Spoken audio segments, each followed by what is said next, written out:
What's up, everybody? Man, it's your host with your most, your boy 𝐥𝐢𝐤 is in the building, and I'd like to welcome you guys to the Black Cat Panther Podcast.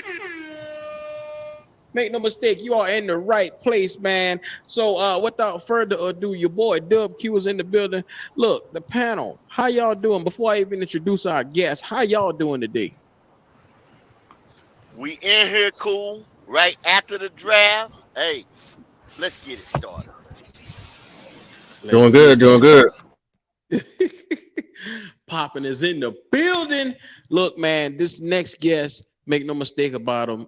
He writes for different websites that you've seen. Look, Cat Crave, whether it be one of the Chronicles. Look, this guy, C3 Panthers Podcast on Cody Lack. Gentlemen, what's up, man? Happy to finally get around to doing this with y'all, man. It's been a long time coming. Happy to be here, man. Man, it's a pleasure to have you in the house tonight, brother. Welcome to the platform. Look, man, make no mistake about it. We are excited to host you, one of the Panther greats in the podcast world. Man. We appreciate you, brother. Yeah, man. Hey, we had a fantastic draft, a lot of ins and outs, a lot of different points of discussion. I hope Kendall not too mad about us taking Bryce. I'm kind of feeling good about it now. You know, I don't know, man. Hey, it's a good day. Things could be a whole lot worse for Panther fans, and I know I can speak for all of us saying we have been through worse times than this. So it's a good day, man. Yes, sir. 𝐸𝐤, are you containing yourself over there today? You feeling all right? Yeah. Words don't do it justice. Words don't do it justice, bruh. Y'all go ahead. I'm just, yeah. Okay, so Cody Lack, please tell us, the man, the myth, the legend. How did you come about coming on to C3 Panther Podcast, man? Tell us how that happened, brother. Yeah, man. So about 6 or 7 years ago, I found drafttat.com, which is the site that I write for right now. And in the comment section of the Panthers pick, I saw a link for C3 Panthers Podcast. So I used to be in the chat room all the time. We still do the cat calls line with our number where everybody can come in and leave a message and kind of interact with the podcast.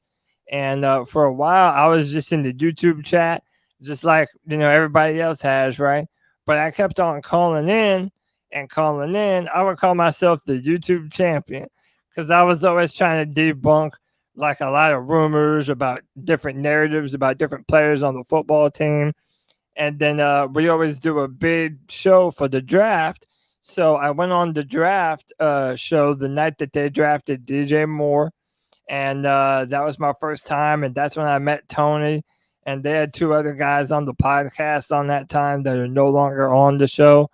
But I went on there, and it was a perfect fit, man. I got along with Tony real well, and we've been partners in crime ever since, man. And, you know, me and Tony, we've been through a lot. I mean, we've been streaming to 25 viewers at a time, and now we're regularly pulling up to, you know, 200 to 250 people, man. So we've been doing this for 5 years now. We've been out there grinding, getting our name out there amongst Panther Nation and just trying to host an environment for people to feel like their voice can be heard. And no matter what opinion you have as a Panther fan, it's welcome amongst the C3 Panther fan base. And just trying to facilitate a good discussion and show our love for the Carolina Panthers, man. And you know, we've been rocking ever since. I love that, man. I love that. Man, look, C3 is one of my favorites. I love that Friday free for all. Can you tell me how did you come about finding that Friday free for all? Yeah, man. So I brought up the idea to Tony one day because we always do our flagship show every Tuesday night at 9 p.m. And then one day I'm like, man, I'm you know, now that we have StreamYard, it just seems like such a better way for us to let people kind of be a part of the action and continue to let their voices be heard and have like a real discussion that people can look forward to every Friday. And now it's taking on a life of its own, man. I got dudes that are in there religiously every single Friday, and they've kind of become, minor celebrities amongst Panther fans themselves, right? Guys like G.O.A.T, Panther Pickle, my guy White Chocolate Espresso, bro. We got a bunch of characters up in there, man. So it's been incredibly fun. It's taken on a life of its own, and going forward, that's one of our main platforms to, meet new people and find new Panther fans and make them feel like they're a part of the C3 fan community. I love it, man. I tuned in just about every Friday, free for all, whether I comment or not. But most of the times, I'm always in there just watching, and I'm like, bruh, this is dope. So man, shout out to you for bringing something forth for all the Panther fans to be able Appreciate to you, man. just just be relatable and make us all feel comfortable to come in and talk. I love that, man. Oh yeah, man. And like I said, we want everyone to feel like they have a voice in Panther Nation. Like we have a couple people that always hate on all the moves that the Panthers make, and people call them Falcons fans, and they just call them some hating ass trolls. But I'm like, hey man, they're entitled to that opinion. And if you want to come up here and speak your opinion, I mean, hey, that's your football team just as much as it's my football team. You know what I'm saying? We're gonna let everybody have their voice heard. Now you might have to defend some of the points that you make, but that's how it goes, man. And as long as everybody's respectful to one another, everything it's okay by me, man. I mean, sometimes I have to break up a few fights. I mean, y'all saw me the other day when y'all had Wolf on the show. Me and him are going back and forth, going at it. So, yeah, man. I mean, but hey, it's all in good fun, man. We're just trying to create content and talk about these Carolina Panthers, man.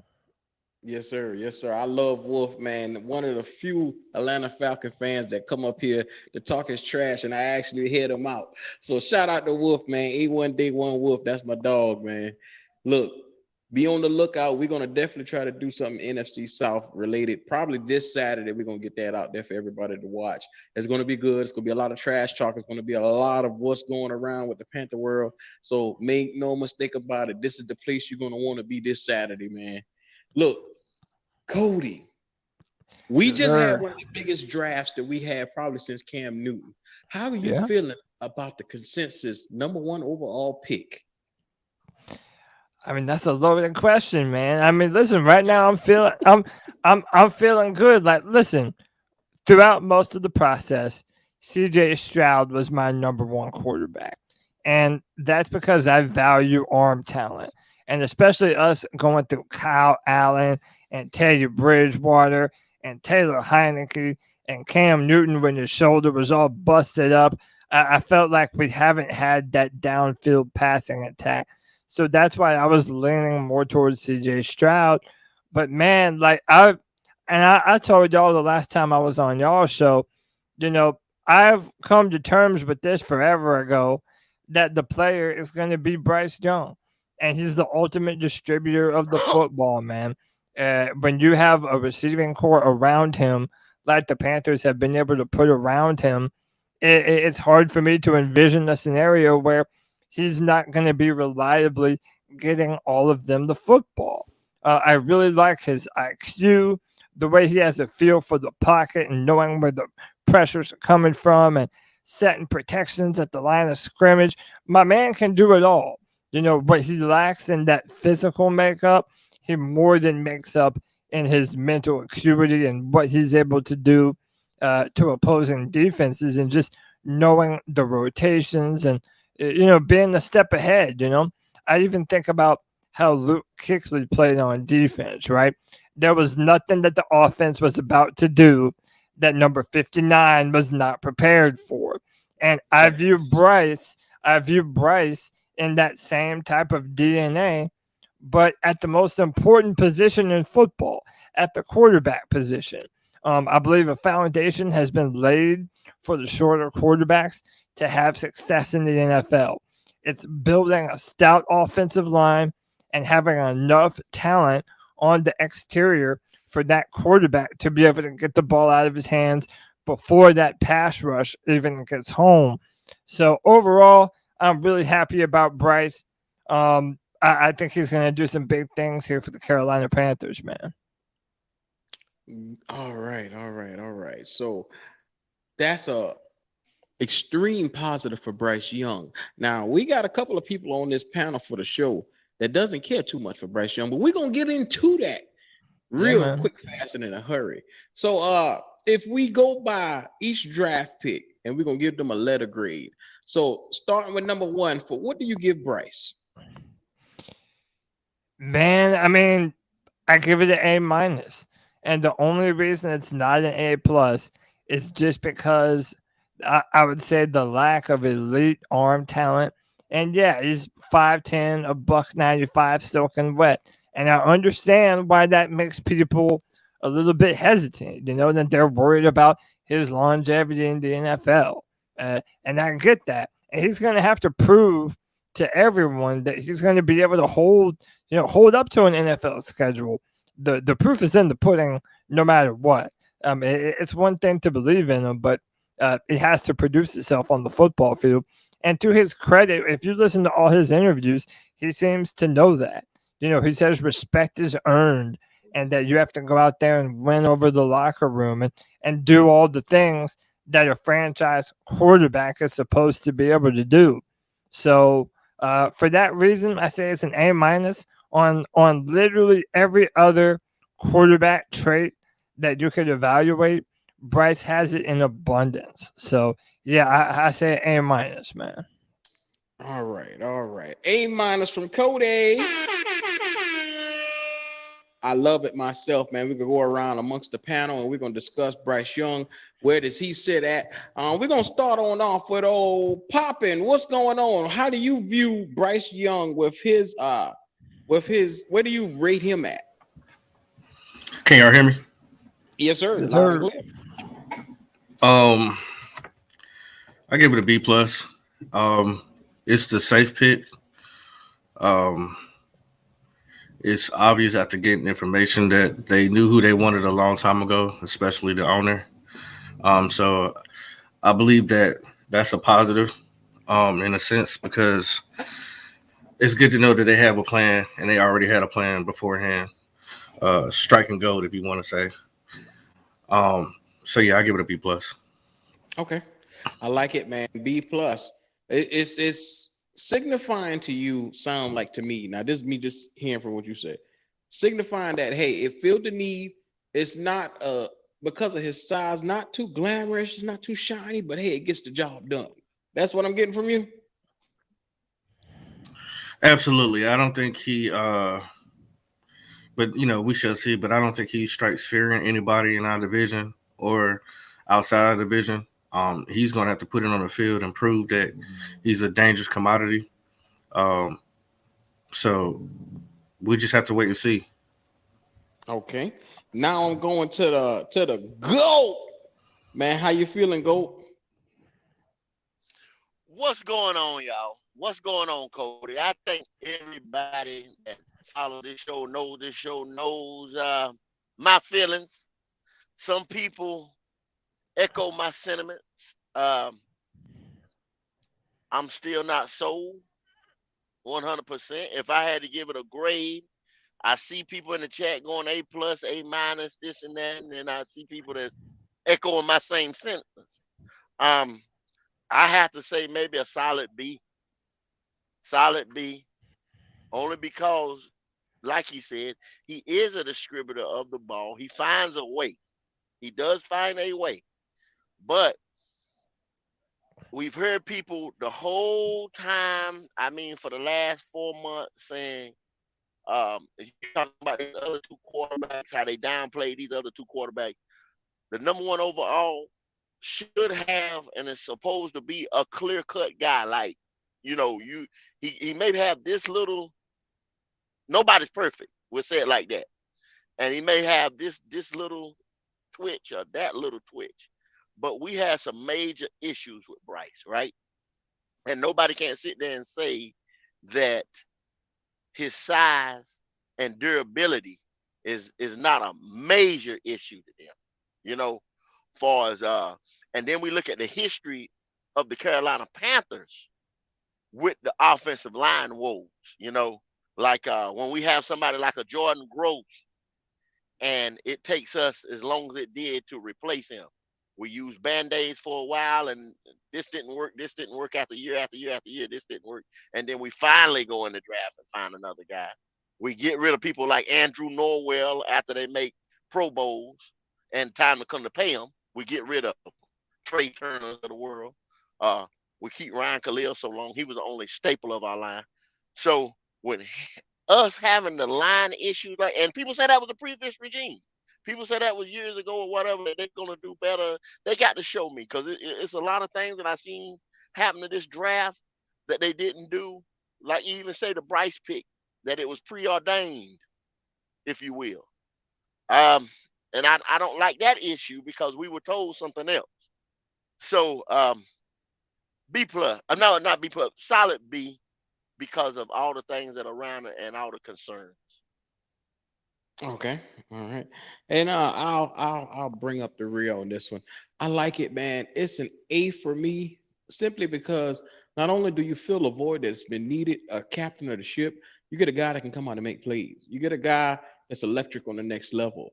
That when you look around, if you give him weapons, Mingo, this guy right here can really stretch the field and make some plays. So I love the pick of Bryce Young. It's wearing on me more and more day by day. The more I look at it, I said, okay, let's see, let's see what this guy can do on the next level. This is going to be one of the most anticipated seasons from the Carolina Panthers that we have seen in a while. And like I said, I'm excited. If you aren't excited right now, your energy just off. You should be excited. We finally got to look. We don't have to go out there with Sam Darnold this year. We don't have to go out there with Walker this year. I'm shedding tears of joy right now. Oh. And can I just like piggyback off of what Kendall was saying about like historically the Panthers having problems at offensive line? Well, in my mind, Bryce is the best for that, man. Like, if you're going to have a shorter, small quarterback like that, if you're the Carolina Panthers, you're going to have to continuously invest heavily on your offensive line. Like, there is no reason why Scott Fitterer and the Carolina Panthers from here on out shouldn't continue to make sure that they have a top 5 offensive line in the NFL, partly because if you have a shorter quarterback, you're going to need to be able to run the ball, but you're also going to have to be able to provide him that pocket so he's not getting blown up all the time by some of these 325-pound defensive linemen. So it's about building around Bryce, and that's one of the things that I'm hopeful we're going to do, because we didn't build around Cam the right way. And when we finally did, it was too late. His body was all busted up, and it started to fail him. So you have to learn from the sins of the past, realize how to build around your quarterback, put him in a position to be successful.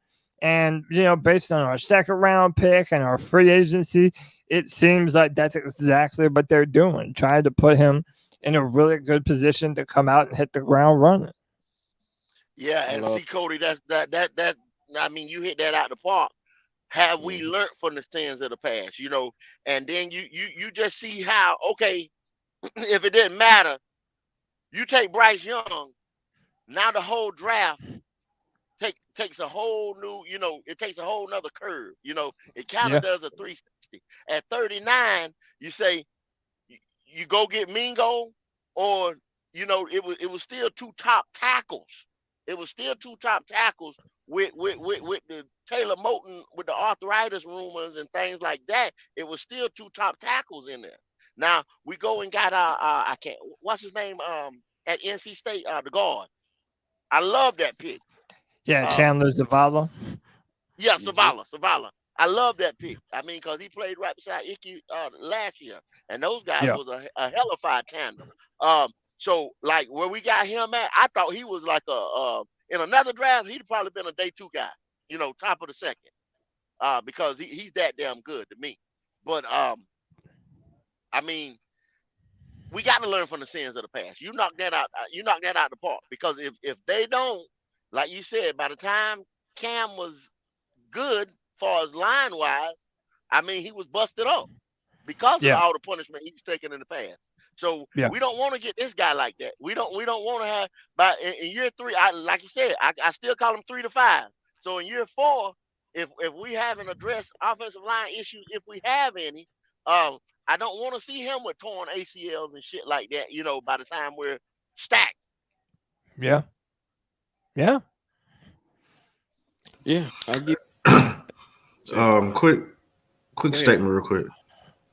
I believe that we started off this podcast saying that everybody is giving their opinion. So just be careful what you say in the chat. You know what I mean? Nobody's not this, nobody is that. Everybody has the way to feel how they want to feel. You know what I'm saying? So don't place judgment on anybody on who they feel, how they like, and how they grade them. Everybody has their opinion. So just be careful what you say to other people, how you talking. That's all. I'm so happy this draft process is over, though, man. Like, man, dude, it seemed like forever the endless speculation about CJ and Bryce, maybe Anthony Richardson. I know that's who Kendall wanted. I mean, now the certainty feels good, man. Now that we know what we're doing, we know the players we got to get behind. Like it or not, this is the Carolina Panthers. Yes, sir. Yeah. Yes, sir. Yep, it is. Look, Jonathan Mingo, Cody, lead the way. How are you feeling about Mingo being in the building? So I feel there's a common theme throughout all of our draft picks, and that they all represent a very high upside. Even if they didn't have the best stats in film in college, you can make the argument that they all have the potential to be better NFL players than they were college players. And I think that's very true of Jonathan Mingo. To be very real, he reminds me a lot of DJ Moore. He's like a bigger, stronger version of DJ Moore to me. He has real good hands. He can take the top off of a defense. And if you go back, the quarterback for Ole Miss, man, he was overthrowing Mingo all the time, man. So, there's a lot of chances that he had out of football, and the quarterback did him no favors.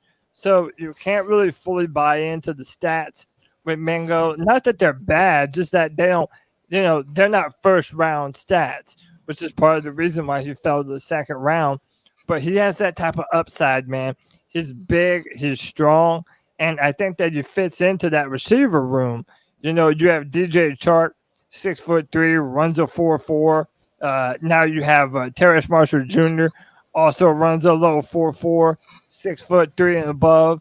And Jonathan Mingo adds to that same type of presence.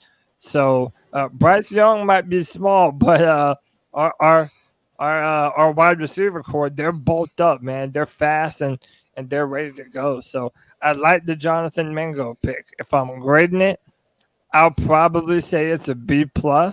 And the only reason I say it's a B+ is because I feel in the second round, I still would have preferred to grab an edge rusher to help out Brian Burns on the other side of our defensive line.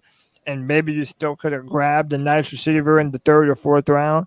But overall, I love the selection, and I love the upside that Jonathan Mingo represents. Yeah, because do you think with that, say the offensive scheme will be a lot of dinking and dunking, and these guys getting yacked after the catch, since they're big receivers? Yeah, I mean, it's kind of perfect. Like the fact that you have a yards after the catch guy, like I said, it's going to benefit Bryce to get the ball out of his hand real fast. And when you have, don't forget about Laviska Shenault, who is also on our team, another yards after the catch receiver. There's that's what I said earlier. There's no reason for Bryce to have to take a punishment. We have good offensive linemen, and now we have the type of receivers that can make something happen in space and make dudes miss and get some of that yards after contact. But Cody, he's been attached already. Like, if you look at some of the numbers, he holds on to the ball for about 3 point some odd seconds. So he does have to. He got to work on that to get that ball out of there fast. Yeah. So maybe I mean I can see what you're saying with this is going to help him with the type of receivers that we got. So I mean, I hope they do go to that scheme right there where it's more slants and things like that. But I don't know if that might be something easier to be figured out where the Yeah. where we got corners and safeties and stuff playing us a little bit more physical and a little bit tighter because we're gonna Yeah. be doing it. Yeah. Yeah, the RPO I think is definitely going to benefit Bryce, and when it comes to getting the ball out, to me that comes with being on the same page and getting them on the practice field and just getting on the same page with one another, knowing where your guy is going to be and throwing the ball to him before he even breaks, into the rest of his route. So, yeah, that'll come in due time. I think. Look, I love the pick coming with. First of all, I told you I love Bryce Young coming in through the door, but them going out and really getting him a weapon, Jonathan Mingo, 6'2", 220 pounds. He reminds me so much of AJ Brown. That's his NFL comparison. But having a guy like that with the ability to have sure hands and get out there in the open field and just make people miss, yak. I scream yak all day. This guy is going to be, well, first of all, a lot of these old men translate very well to the NFL. Yeah. That's just the athleticism that they have to be able to get out in that open field and make plays. So I'm loving what I see from Mingo, bruh. So how y'all feeling as totally, for me, I think he was an A. I think he was an A pickup for me. I'll take this. Man, that was an A pick, man. I'm never gonna get nobody an A plus though. You know why I'm never gonna get nobody an A plus? Because you can always have room for improvement. A plus just means perfect. But this was an A, man. Like, this is a dog. He works hard. He's came from that pedigree of great wide receivers. If you look at Ole Miss and see the competition that's came out of there, I mean, you could say they wide receiver you right now or close to it because you still got LSU out here that's put out some good product. I mean, like, this is what you want. You want somebody who can develop and possibly be number one. I think the reason why I think this is such a good pick is because we have Terrence Marshall Jr., a.k.a. Mr. Plastic, man, a.k.a. take my job if he don't show up and show out this year.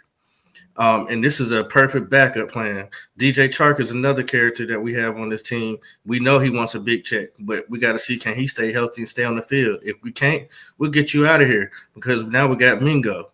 Bingo. I like it, man. And this is the thing with Mingo. Before we went out and got Mingo, I questioned our wide receiver room. I said, DJ Chark is an unknown right now. No one knows what him being on a 1-year deal, what he could potentially bring. Mr. Plastic, we have yet to see him really fulfill a whole season and be able to contribute in the ways that we need him to, as well as Shy Smith. It's the on the field and the off the field issues with me and him. And then LaVisca should know, what routes is this guy running? I mean, to me, he looked just like a gadget guy. And so to me, that equals either cut or special teams when it comes to LaVisca. So I don't want to put that out there, but when we were looking at this pre-draft, and all I said is Thielen is the only sure thing that we got. And I said, to me, Thielen is no longer a number one. He's a number two, disguised as a number one in this offense because that's the best we have. But now you go out and you get a young guy like Mingo who has the sky as the limit. He can grow and groom himself into being our number one. And I feel like him and Thielen together, along with whatever you get from the rest of these guys, can give you enough weapons for Bryce Young to go out and cook. And then Hayden Hurst is always there too as his security blanket. So I like the picks. I like the pick of Mingo, man. It gives me insurance is what it does. Peace of mind. Yeah. I kind of feel that way about the whole draft. Like all the picks that we made on offense. I know we'll get to Zavala too, but it's something that's gonna make your rookie quarterback's life easier, And to me, that's what I do love about this draft is that they had Bryce Young in mind, which I think that's what you need to do. Yeah, and with this pick, I mean, like GOAT says, this is the COVID draft. A lot of these guys are gonna come out a year later than they should have.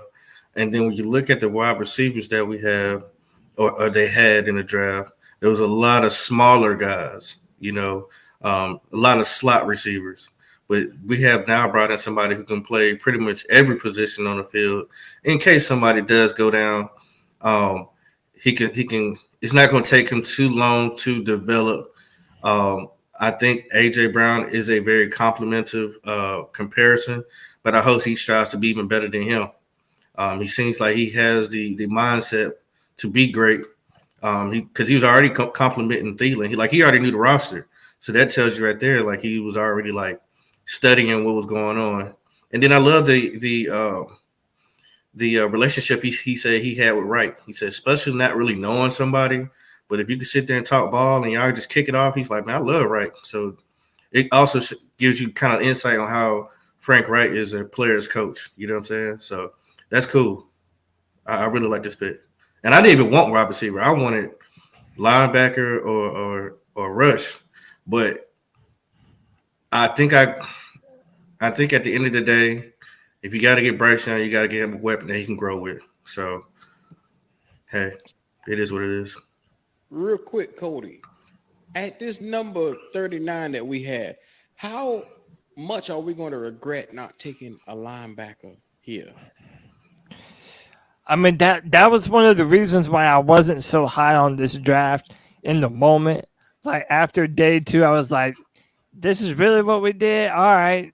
But it was, I mean, straight up, I wasn't feeling it from the start, and we'll talk about DJ Johnson in a minute. But yeah, I felt like the position value that it would have been more prudent to go with the linebacker or even more so a defensive end. And I hate it, man, because the dude from Notre Dame, I like, 𝐦𝐨𝐫𝐞, he went right after us to the New Orleans Saints of all people. So I'm like, damn, man, all right.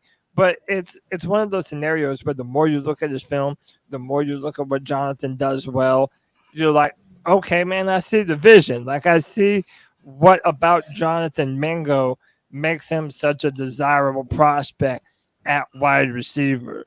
So again, it probably wouldn't have been what I did in the moment, but I'm certainly not mad at it now. And he's the type of pick that grows on you over time.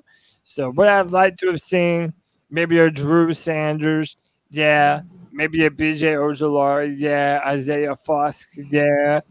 But at the end of the day, man, like we said earlier, putting those talented players around your young quarterback, they really put a lot of value on that. And if you're going to do that, we'll get the guy with the high upside.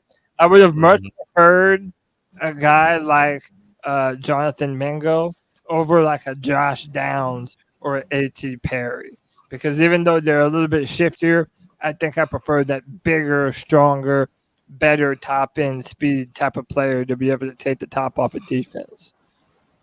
Yeah. And I think with Bryce Young, his numbers are going to go up. He had 800 and some change. I believe it was 830 something yards last year, or 860 something. Yeah, it's like 50 catches, 54 catches, and like 860 yards. Yeah. Shout out to Pop for always being ready. God damn. I always keep something in the chamber. But yeah, he had 861 yards, and I think with a better quarterback, those numbers are going to go up. And it's flourish coming from a guy like Bryce Young, but you also got to look at where he's going to be playing. Is he going to be number 2, number 3? Where is he going to fit at in this offense? I think he's going to be a guy that they move all over the field in the slot. I think Thielen is a guy that they're going to move in the inside as well. So that leaves, I think Terrence Marshall is going to be one of the outside receivers for us. And they may move this guy inside and outside a lot. But that's to be seen. But I know his numbers are going to go up this year. I'm willing to bet with Bryce Young here. Now, this is something the Carolina Panthers have not seen. And this is just me talking. I'm willing to bet that we're going to have our first. No, that's too bold of a statement. I ain't going to say that. I was getting ready to say we're going to have our first 3-headed monster for 1,000 yards in a while. Woo! Let's go. Woo. Go ahead, put it like out there. That. Hey, put it in the universe. Hey, let me throw something out there real quick too, Q. So AJ Brown is 6'1", 227. He Mhm. ran a 4.59.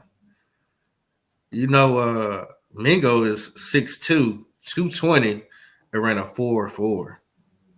And they Just to built give y'all some similarities. Like Yeah. 7 pounds ain't that much different, bro. Nope. And neither is an inch. But 4.4 and 4.5, there's a difference there. It's a difference there. He's got another gear. now the one thing that Mingo that I was paying attention to, they said his separation skills aren't the best when it comes to getting wide open. He doesn't separate the best, but what he is sure hands. So you have to find and scheme ways of getting him open. That's something that I'm looking for Frank Wright and Brown to do in this offense and getting, you're going to see a lot of screens with this guy in it. You're going to see a lot of stuff with him come across the middle of the field being schemed open. So don't prepare. Look, I don't expect to see him running no posts. I don't expect to see him going either slants or this guy gonna be coming across doing something real shifty, reverses.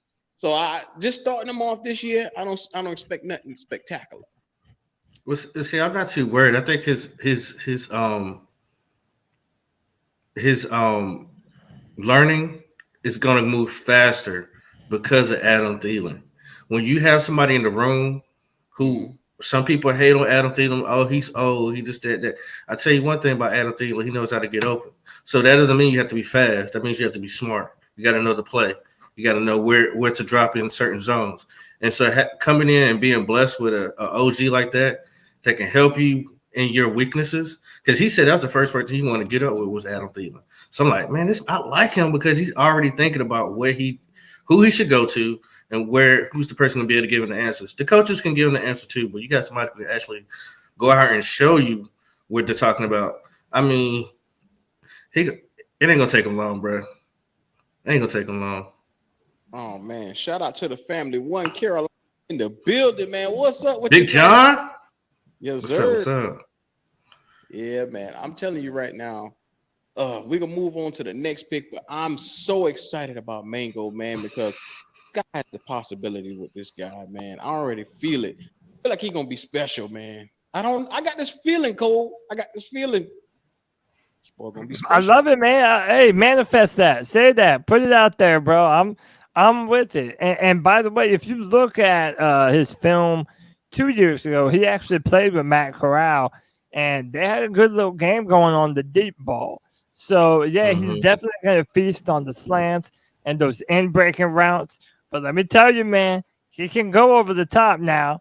And no, I'm not even just trying to endorse Matt Corral, bro. I swear I'm not. I swear on everything I'm not, bro. I'm just saying this man has a full repertoire. That's all I'm trying to say, bro. Yeah. Look at here. Now, make no mistake about it. This guy, I did a video on him about a month and a half, close to 2 months ago. And I said he was going to be the Carolina Panthers' next great pass. With no doubt, they went ahead and took this guy. And I was excited because, look, one of my predictions off. And I was like, all right, now, here we go. DJ Johnson from Oregon, one of my fans. Look at here.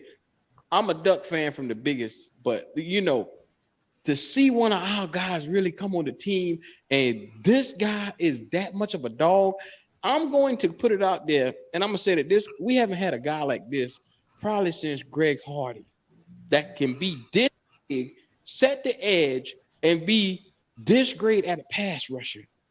Like, the ability that this guy has at 6'4", 6'4.5", close to 6'5", he's 260 pounds. Really, he's 275, but we're gonna let him go with the 260, let him look a little smaller. Yeah, I was gonna say that. Yeah.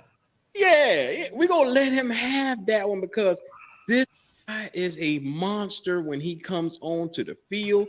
His tackles for loss, he had 8.5 tackles for loss last year, and I just remember him jumping off the screen in the backfield after every snap. He was in the backfield, and I'm like, I said it then. I said, bro, we got to get this guy in Carolina. And I was like, him, Noah Sewell, you got Gonzalez in the back. I was like, at least one of my Ducks. Let him come to Carolina, please. I thought Noah Sewell was going to be a realistic option as a sideliner, though. But DJ Johnson is here. and the crowd goes wild. Man. Yeah, So off field. this pick came across Cody, and it was about 11 o'clock. I said, Q, who in the world is DJ Johnson? Yeah. He's like, oh man, he got so much potential, because I knew he was a Ducks fan, and credit to him. Actually, that video you put out was 5 months ago. It wasn't a month ago. It was 5 months ago. So you was already ahead of the curve almost half a year ago. So, pat yourself on the back, because I didn't know nothing about him. You know what I mean? Especially with the times that they play, I don't get to catch any of that. But he's of course, we all know he played two different positions, tight end as well. I went back and looked at his tape. He is raw, but the potential is there. I know somebody was like, oh, he's old. He's not that old, bro. Be honest with you. Everybody coming out this draft is going to be a little bit older. And especially if he comes out older and better than year two gross mottos, what's that saying? I mean, he's 270 something. He could set the edge. He has to learn how to set the edge better, but he could set the edge. And they needed to get somebody to help Brian Burns. They needed, and I feel like every coach that's that has a position on this team got at least one of their guys. Special teams, offensive lineman, defensive coach, offensive coach. Everybody got their guy to some extent that they felt like is either going to give us depth and can help very soon. But you will be seeing these players on the team. They specifically went and got these guys. Even though it's only 5 picks, it's enough picks that they knew that when they went up to go get this guy, it was for a certain reason. If it had been somebody else that they wanted, they probably would have jumped up earlier. I know everybody's like, oh, we didn't get a corner, this, that, and other. And I'm going to explain that to y'all when we get to Jamie Robinson, why it fits. Because they're getting guys that fits our scheme and who they can plug in right now. If y'all have listened to this podcast earlier, I've told y'all this is going to be the expendables. People are going to get cut from the previous regime. They were not good enough. We shouldn't have drafted them. They have not cut it. At the same time, they didn't do a great job developing them either. This regime right here that's coming in is not the same. But they do know how to scout talent. So just saying, keep your minds open for, saying y'all jump out the window. And you know what's funny about this, man? It's like I knew, the first thing that I knew and found out about this man was him punching a fan in the back of the head that ran on the field, man. And shout out to John. I saw John say that on One Carolina. I heard that, and that was true, man. It was like that's the first thing that you see about him. He represents a definite physical upside. He can do a lot of things well. I kind of feel like they panicked a little bit, if I'm just being honest. Because it's funny that you mentioned that, Pop. There were teams trying to trade up.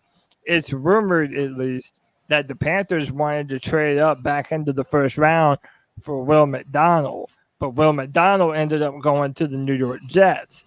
So they just decided to stay put. And, the draft fell to them how it fell to them.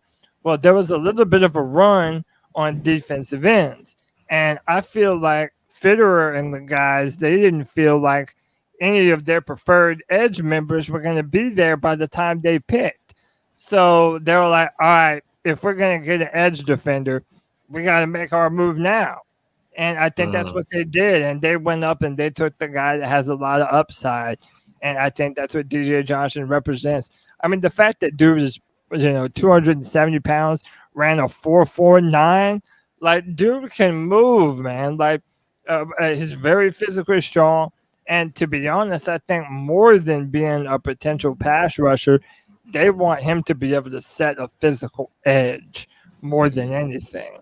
And I think that's part of the main reason why they felt so compelled to move up and get him, because it does have that combination of elite physical talents mixed with the ability to learn and get better. And the last thing I'll say This is another grow on you type of pick. You don't love it at first because you don't know a lot about dude.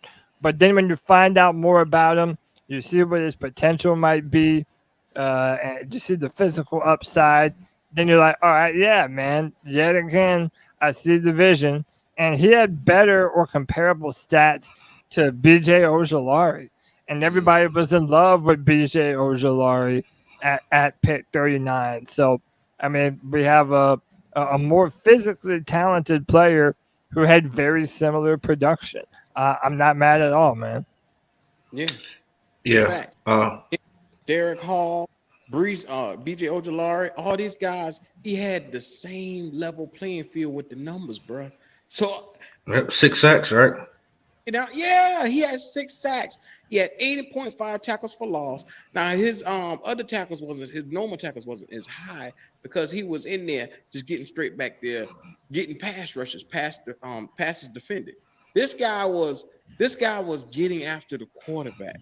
But the thing is a lot of his stuff didn't translate on the stat line. What he was doing was pushing that power. And this guy, like I said, I know the chat getting on my tail right now. It's okay, it's cool. They don't see it because they're looking at we traded up 13 spots for this guy, and I don't know this guy. He's an unknown.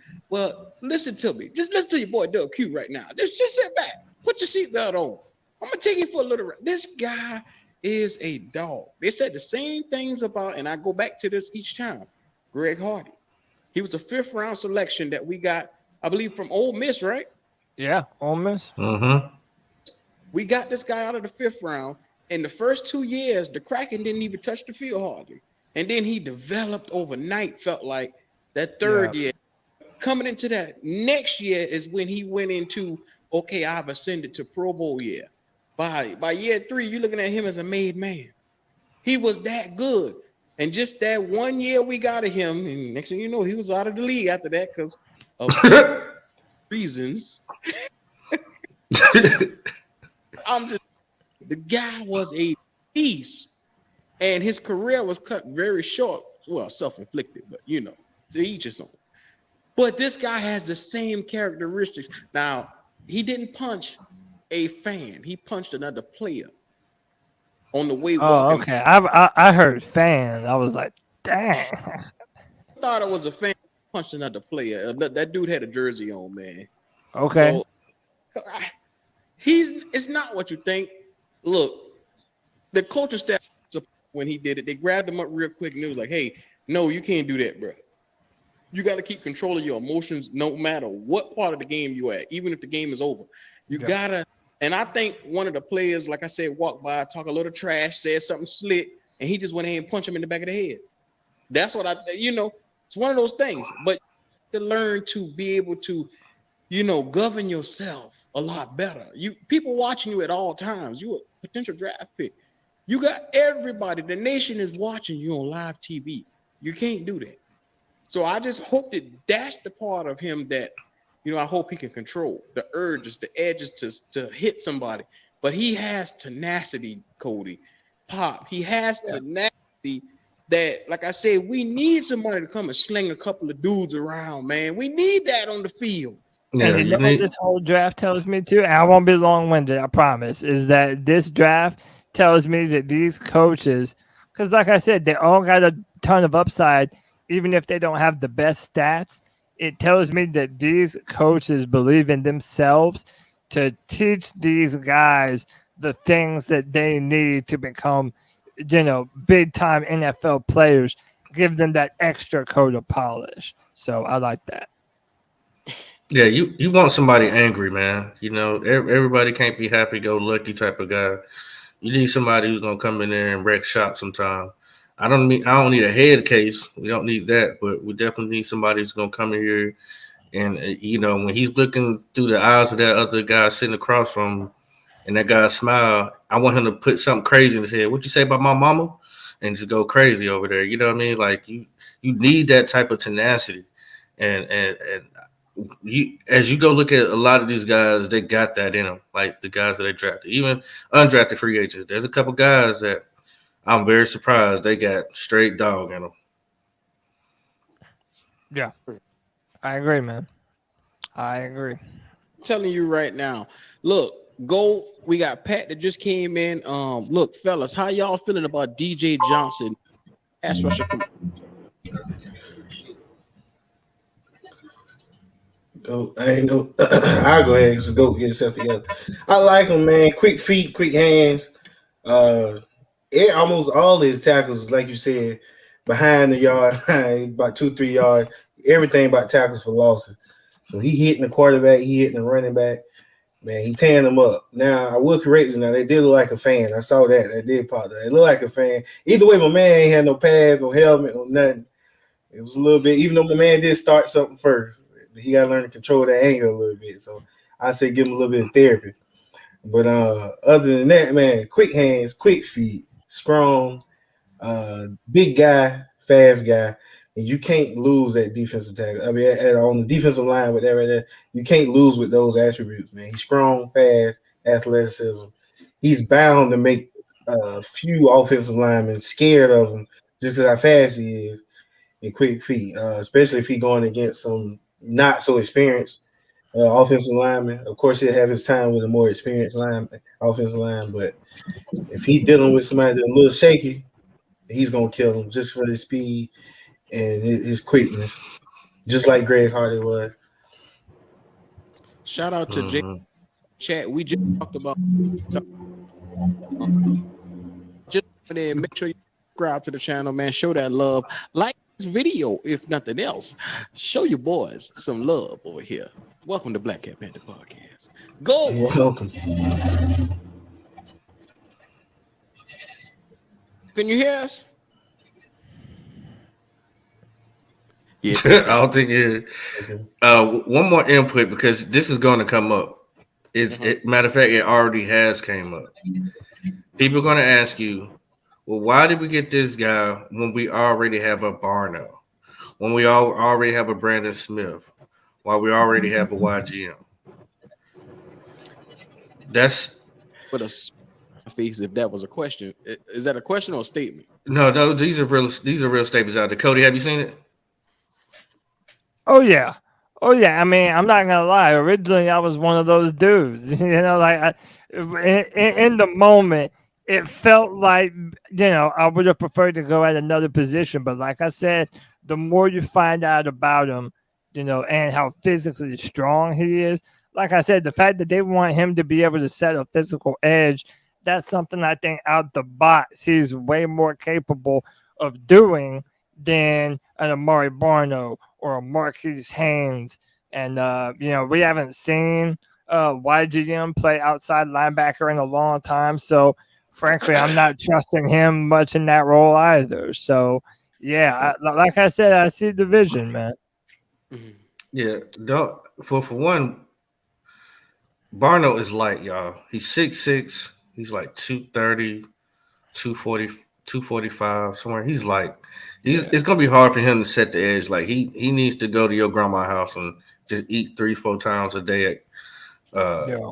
through the week. Cause he's like he's tall. He's built like Brian Burns, but he doesn't have the skill set Brian Burns have.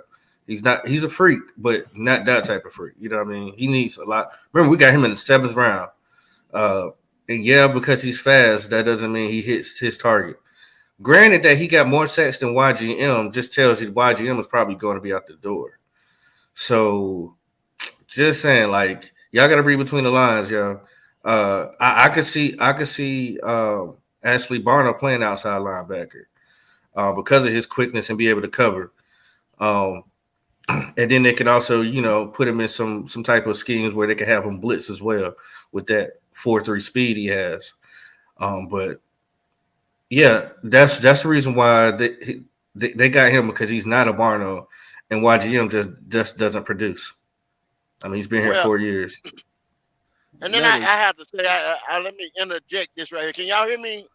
Yes, sir. Can y'all still hear me? Okay. Yeah, I was having some mic problems. But all right, just hopping on that. Now you have guys like, say, a Haason Reddick. Reddick plays the run as well, but we know his main thing as a speed rusher. He gets to the quarterback. He disrupts plays, but he also plays the run. See, these guys have one thing that didn't happen last year and the year before that we can 100% say the last coaching regime did not develop these players. I don't know what the hell they were doing at practices. I don't know what was going on, but we don't know the potential of a lot of these players because they haven't been coached, and they haven't been coached very well. So, just I don't know if we can say what Bono can do just yet. Well, there's a definite. He definitely need to put a sandwich in his ass and get bigger. So if not, you got Reddick. Reddick's not a big guy. What does Reddick go like 240 something? Yeah, but Reddick has swing moves. He has finesse moves. He got power moves. That's the type of stuff that's got to be developed. Reddick didn't hit to what, like year 5. That's why he left the Cardinals, because they didn't want to give him his money. They played him out of his position. He didn't prove anything at the Cardinals. He was a guy that was a journeyman up until the point when he came to the Panthers. I mean, let's just be real. He was on 1-year deals with the boys because he wasn't. Yeah, but Pop said it though. They were playing him as an off-ball linebacker. Like, now you see that's like a miniature Von Miller out there, man. It's like Von Miller Jr. the way he's getting after the quarterback. So that is important. You have to have a coaching staff that knows how to put you in the right position to be successful. And those Cardinals coaches, they just didn't know how to do it. But I don't know, man. The tides are always changing, man. Like, I was a big fan of Deontay Brown. I know we were talking about him the last time. I've been a big fan of a lot of these guys, and sometimes they're just not guaranteed to get that chance to prove it. And guys like Barno and Haynes, like, they might be good rotation pieces, but hey, man, now you're bringing a DJ Johnson. I think they're ready to move on, bro. That's it. That's it. But once again, I'm going to speak on what I know, and then I'm not going to hold a lot of these guys to the cross till I see this 53-man roster, because I think a lot of these guys' whole motherfucking head gonna get chopped off. You know what I'm saying? Because I don't think a lot of these guys are gonna even be here, man, to talk about. Bagging grocery, whatever the fuck y'all want to say they gonna be doing, but these motherfuckers ain't gonna be here, bruh. For real. Some of these motherfuckers ain't gonna be here. Period. Well, you gotta understand, a lot of these guys, like I said, they leave a lot desired. Amari Bono leaves a lot desired. YGM, like I said, under this, excuse me, I almost threw up when I said it. Under this rule regime, he never had a fighting chance because they picked this guy and he was damned from the start. Hate to say it, but anybody that was picked up under that guy, he was in a pressure cooker and the steam got so hot he never took time seasoning on the food. He never put seasoning on any of the food. Well, Q, we can go on and say, okay, I was just messing around with some stuff today while I was waiting, for work, and they were showing a lot of people whose 5th-year option is not going to get picked up. You know what I mean? So that's 5 years or 4 years. A team sat there and played around with a guy and played around with scheme. Does he fit here? Does he fit there? And then they finally just say, look, we're going to run you out this last year right here on the cheap. C.J. Henderson. Okay, he's one of those guys we hadn't picked anything up yet. You know what I mean? Not today. CJ can't play because if you think about it, when we first picked up CJ and he came in for when Horn got hurt, the first day he was there, like he was in a game, like the second or third day he was there, he didn't do bad. He didn't know the scheme or anything. So I was like, whoa, they get this guy in the playbook or something like that. He can do something. Then it was just like, what the fuck? From that first game. It's like he still don't know shit. Did you hear me just cut him today? No, they didn't cut him. Well, they didn't pick up his 5th-year option, so therefore he is. That's what I'm saying. Yeah, they didn't pick up the 5th year. Yeah, it's a lot of guys. They had like a list of 32 that didn't get the 5th year picked up. Cody, what's your feels on it? I mean, look, man, like I said, there's a lot of dudes I want to see get a chance. I just don't necessarily know if they will. Like, man, when I saw Amari Barno's original numbers, what he did at the combine, I'm like, oh, okay, man, this dude can be a legit speed rusher, man. Like, we could do some of these things. But like I said, I just don't know if these guys are going to get the legitimate chance to prove themselves. And I hope that they will. I mean, again, it all boils down to our coaching staff. But I don't know, man. Like, to be honest, I've kind of lost faith on a lot of these dudes, man. And when you talk about C.J. Henderson, I feel like the trade at the time, it was a good idea. He was one of the top picks in the draft. But then overall, I don't know, man. He's been underwhelming since he's been here with C.J. Henderson. So I don't know, man. That's part of the reason why I felt they would maybe draft a corner in this year's draft. Hey, look, whenever they don't pick up your fifth-year option, it gives you, it lights a fire under your ass, man. It's like you have 1 year to prove that you can get that big bag and actually do something in the NFL. Personally, I'm on the fence as to whether or not he'll be able to do it. I want to see what 𝐥𝐤𝐤𝐸 and this new defense are going to be able to do for some of these dudes before I write them off completely. So, hey, man, I'll give CJ 1 more year. But if he starts looking like what he was looking like down the stretch last year, oh yeah, nah, he not coming back no more. He won't be here after this year. I know we won't cover this because we're just talking about the regular draft. But if y'all go see that guy they picked up, undrafted free agent Rejean, man, he gonna be a problem. He gonna be a problem. His brother's already in the NFL. Actually, he plays for the Cowboys. But what is it, Rejean Wright? Telling you, Rejean Robertson. Yeah, Florida State. Yes. And Cody was yes, giving sir. hell. No.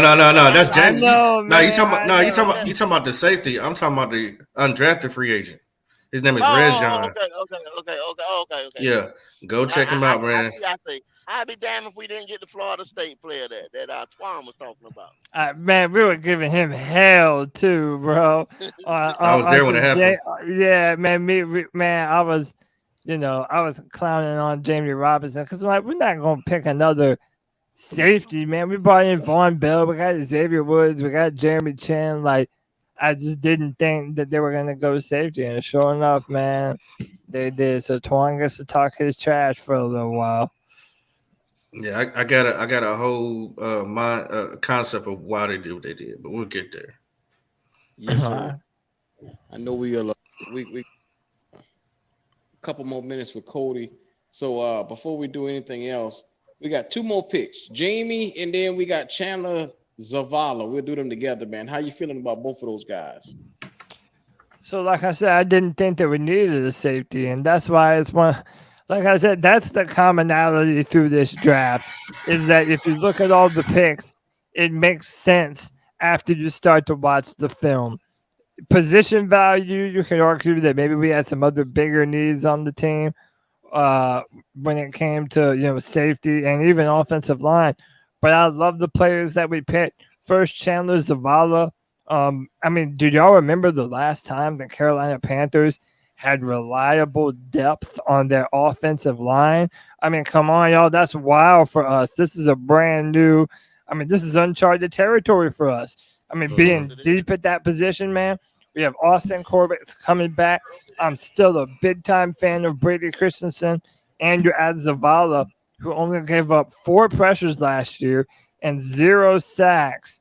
And he has experience playing right next to 𝐥𝐤𝐤𝐸, who redrafted the year before. And it's like, man, this is beautiful. I don't know if y'all saw that clip of James Campen celebrating right after they made the pick. Man, he was pumped about that pick. So if a mind like James Campen is excited about Chandler Zavala, man, I am too. And I'm a firm believer in the modern NFL. You're going to have a successful quarterback. The interior of the offensive line is just as, if not more important than your tackle play. Because if you have that interior, that means your quarterback has a pocket to be able to step up into. and that's incredibly important for Bryce Young, who keeps his eyes downfield and is so good at making those plays of making people miss, finding that extra space from inside the pocket and throwing the football. That's going to be incredibly important for Bryce, and Chandler Zavala helps that a ton. And when it comes to Robinson, he's a dog, man. Shout out to Tawan. He's a hit-seeking missile. The fans love him, man. He's already on IG with his boys rapping, man. Like the dude's he's a beast, man. I mean, I love the energy that he brings.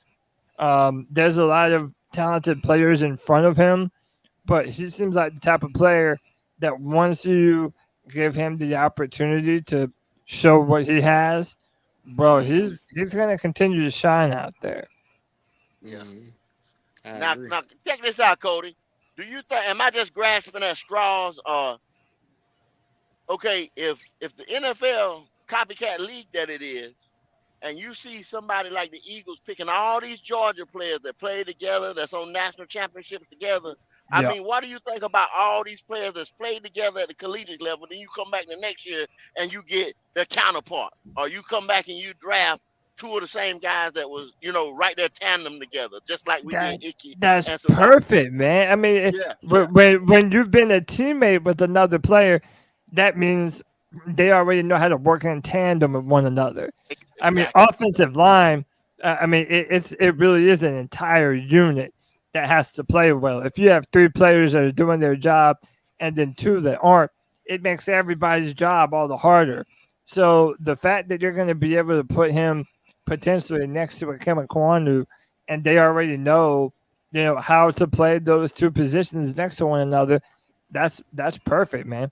And I would even consider him in contention to be the starting right guard for the Panthers because we don't know when Austin Corbett is going to be coming back after that ACL tear at the end of last season. So, there's definitely a clear path to him being a starter for the Panthers this season. Mm-hmm.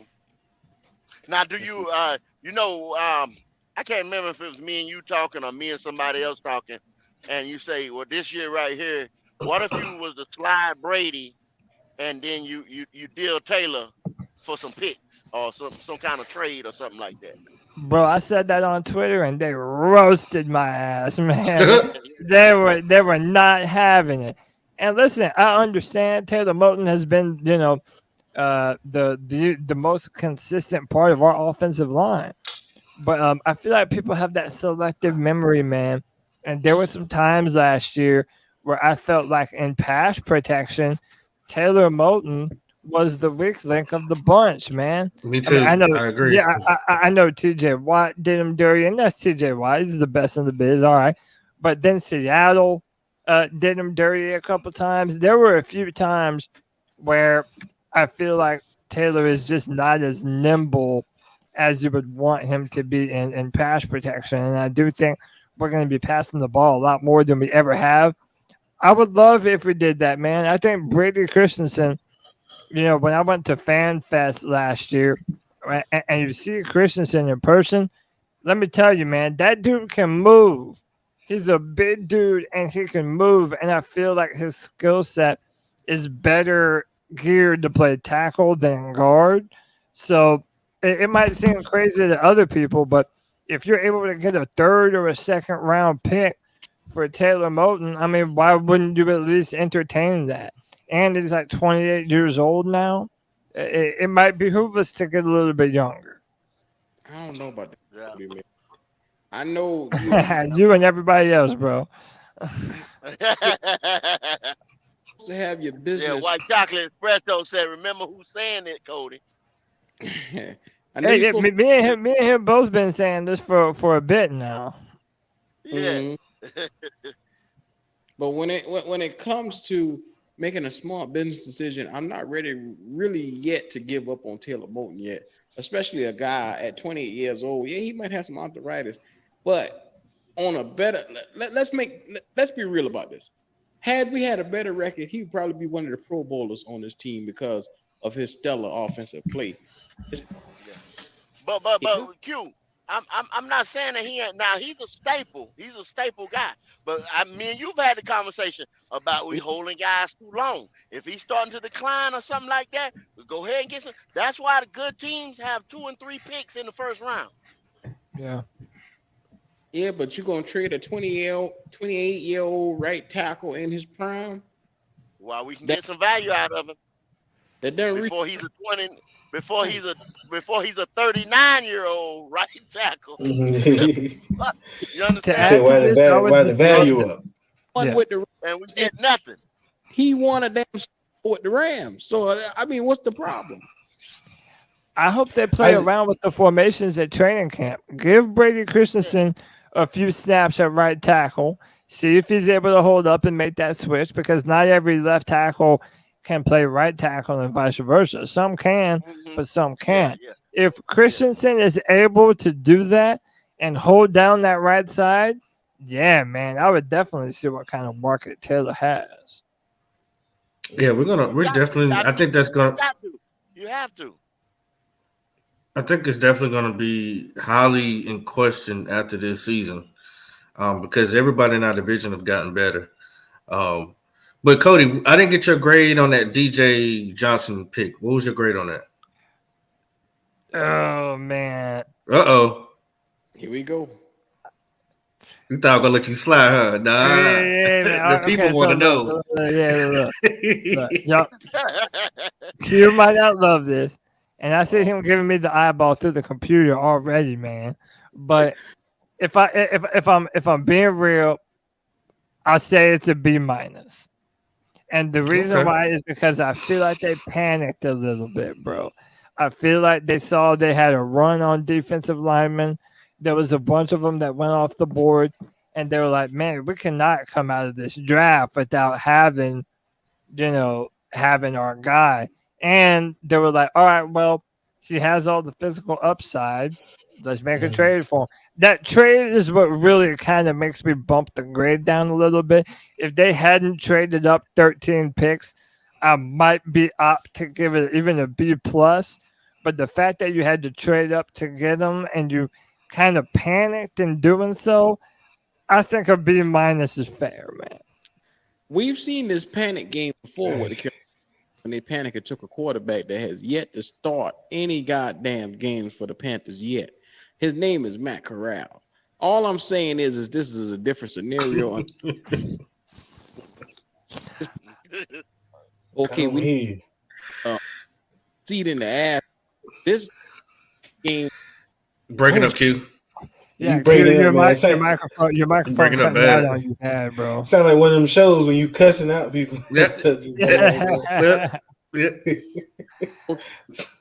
I heard Matt Corral though. I heard that. Yeah.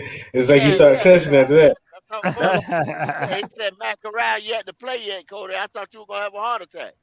Yeah. Bro, I was about, hey man. But I understand that B minus though. You can respect. I can respect that B minus.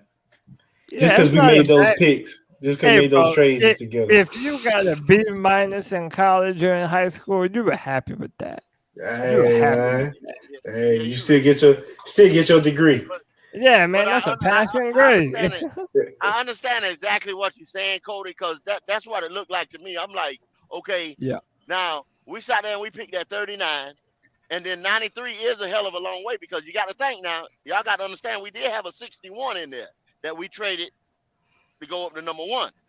So that was a long way to sit and wait. And I do think a little antsy. They were sitting there and waiting, and they started seeing all these players start to come off the board, which I knew that, because that was the meat and the potatoes of the draft right there between those picks. So they felt they had to step up to get somebody. Yeah, the draft forced their hand, and they bit. My opinion on the Zavala and Jamie Robinson, I can't tell you how much I like Jamie Robinson's personality. He was so excited in his press conference. He was cutting them off before they even finished the whole question. Yeah. And this is another reason why he's going to be a good pick, because who does he have ties with?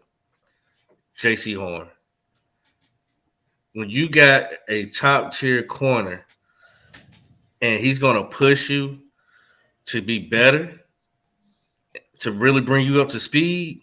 It's like your big brother. You know what I'm saying? Like you can't ask for a better place to go if your brother's already there, who's already played in the system. So it's great for him. Another thing, I know a lot of y'all guys are so upset that we didn't get a corner, but I want to change your mindset real quick. Is Jeremy Chin only a safety? He's not, right? He plays linebacker. That's a good question. So why can't this system that we having?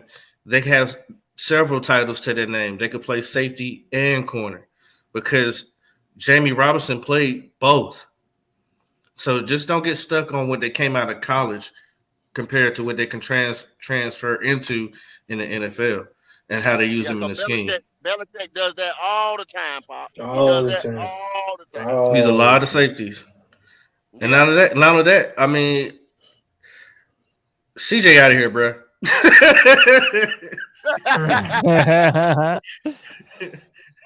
Another fascinating thing to mention too is that I think with the 𝐥𝐢𝐤𝐿, there's going to be a lot of times where we're going to have 5 defensive backs on the field.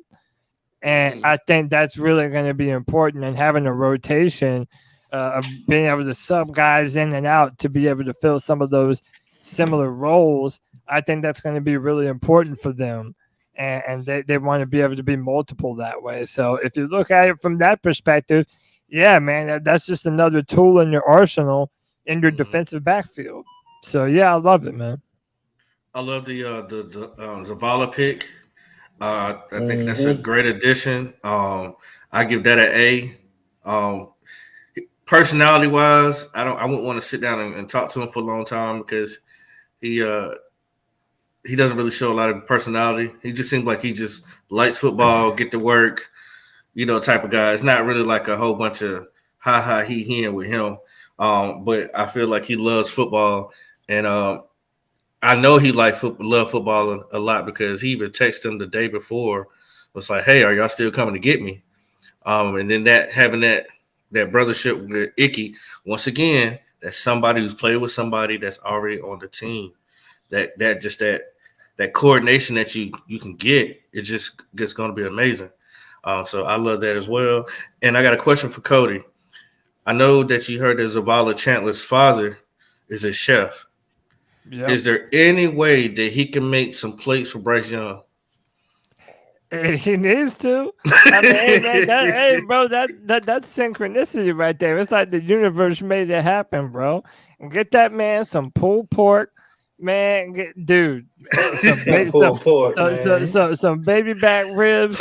Put some meat on his bones, bro. Let's get on that ASAP. Yeah, because Chandler's father, he said his father was sending him taters, nothing but taters. All you need is steak, potatoes, potatoes, and some chicken, man. Potatoes, taters. Yeah, Zavala's dad, he's a chef, right? And he was sending like all this food to his son and his friends for them to put on weight. So I'm like, yo, you got a job, brother. You could be Bryce Young. You could be. Yeah, you could be Bryce Young. You know what I'm saying? Chef. He got the money. That's perfect, man. I love that. That's perfect. Yes, Put sir. some meat on his bones. Literally. Out of undrafted guys, who are some of your favorites? Cody, I know you pressed for time, so we can get you up out of here. Yeah, I mean, listen, I'm gonna be very real with you. There was a few names I had to brush up on because I wasn't, entirely familiar with everyone. I mean, we already mentioned Rajon Wright a little bit. I really liked him. Bumper Pool. He's not a very athletic linebacker, but he's aggressive. I like what he's able to do.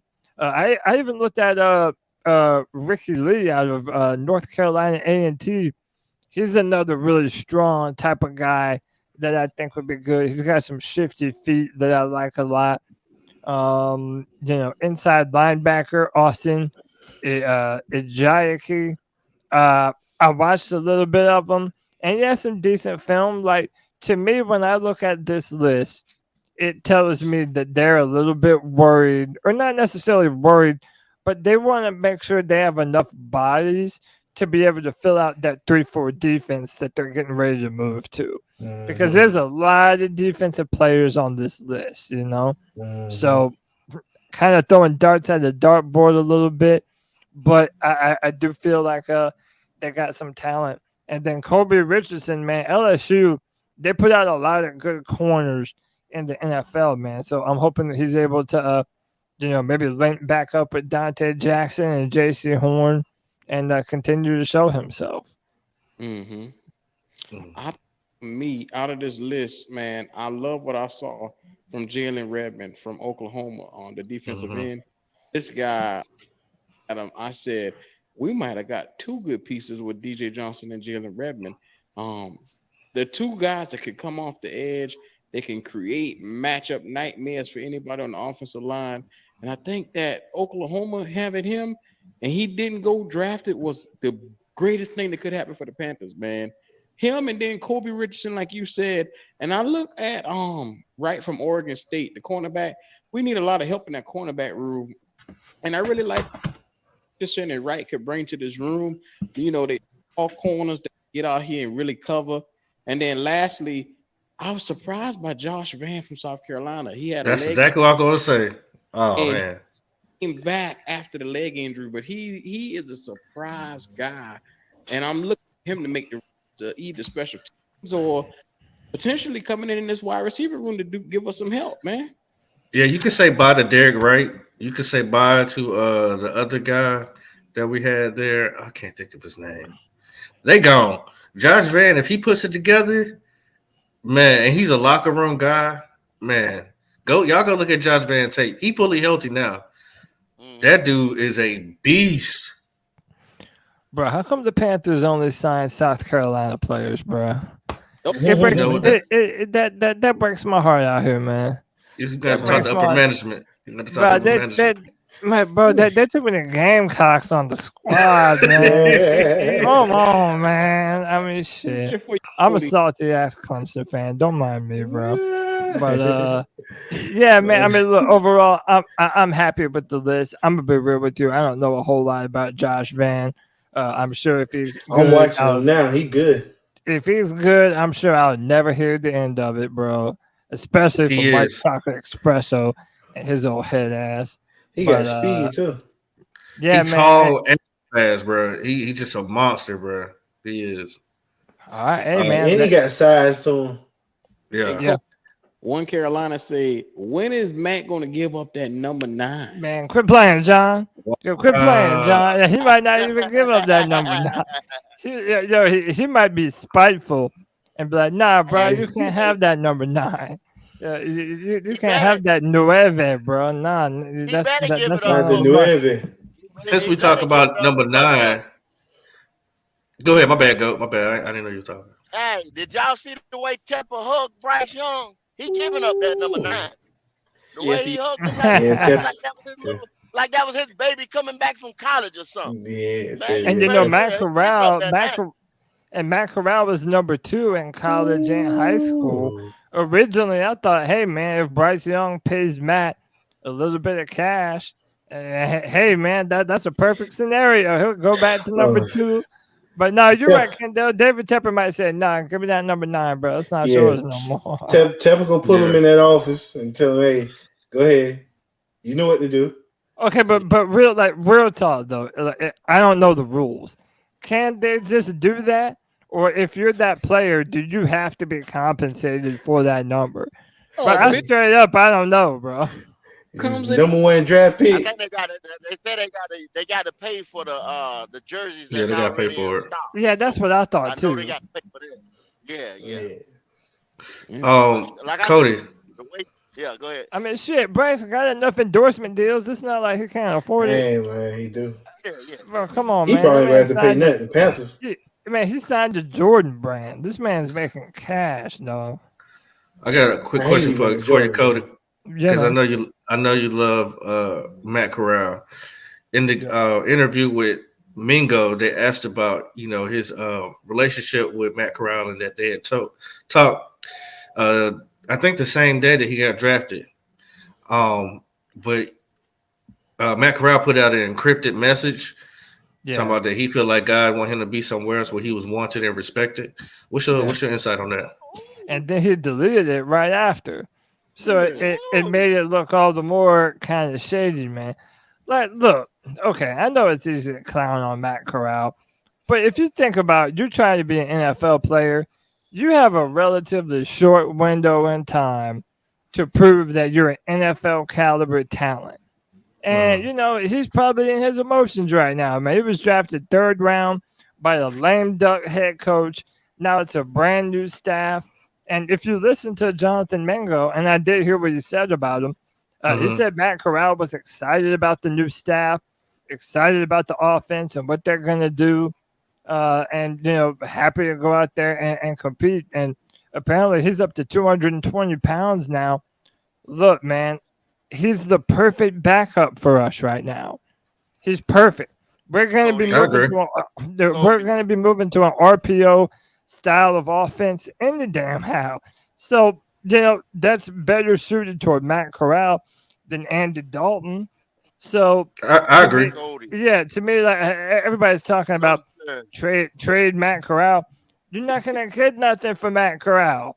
What a 6th or a 7th rounder somewhere in the future? Like, who knows if that player is ever going to make the football team? Why not have a young, talented quarterback on a rookie contract? But Talented? How don't we talk? It breaks down like this. You might want to get him on out. Now y'all both breaking up. Breaking up. Y'all both in. Both y'all breaking up. That was me breaking up. All right, now you're back. Yeah.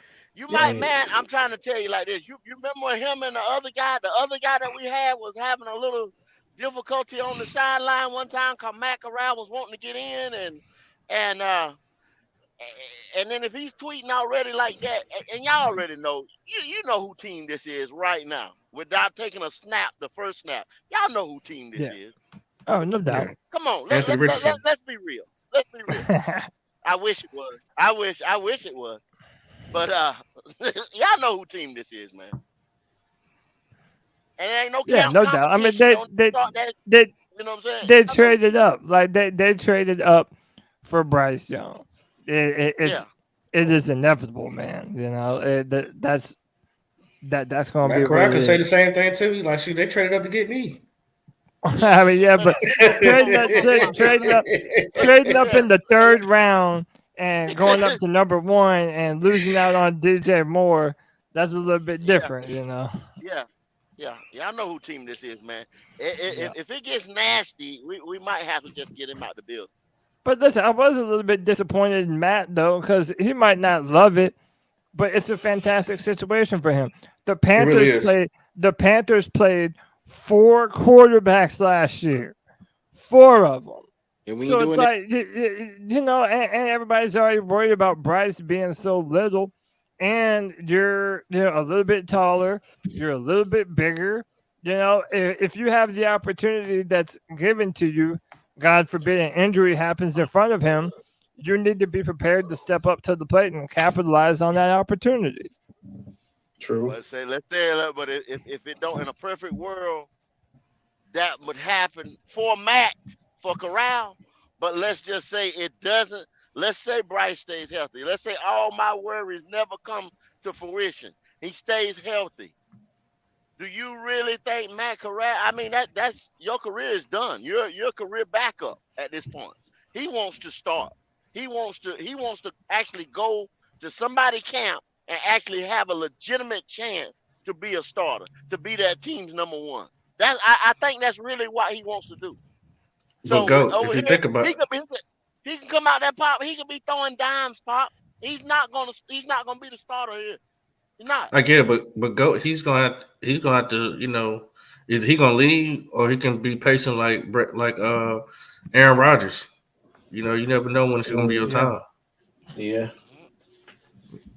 Just saying. It can happen. Somebody say he could be Brock Purdy. Bro, look at Geno Smith up there in Seattle. Come on, man. Like he's never been like the star number one type of quarterback. He had to go the long road playing in the NFL, and now look at him, man. Yeah, so it's like there are certain things that are just out of your control. They're just out of your control. You have to control, what you have the ability to, take advantage of, being prepared, being in shape, being a part of the offensive meetings, going through your playbook, do all the things that you can control. And then when your number is called, be undeniable. I mean, that's football.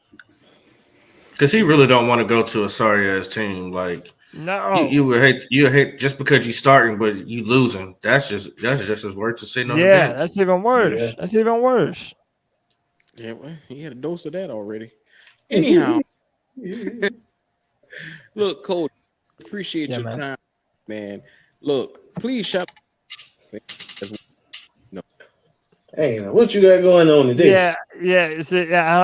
I didn't hear what you said very well, but I'm picking up what you're putting down, man.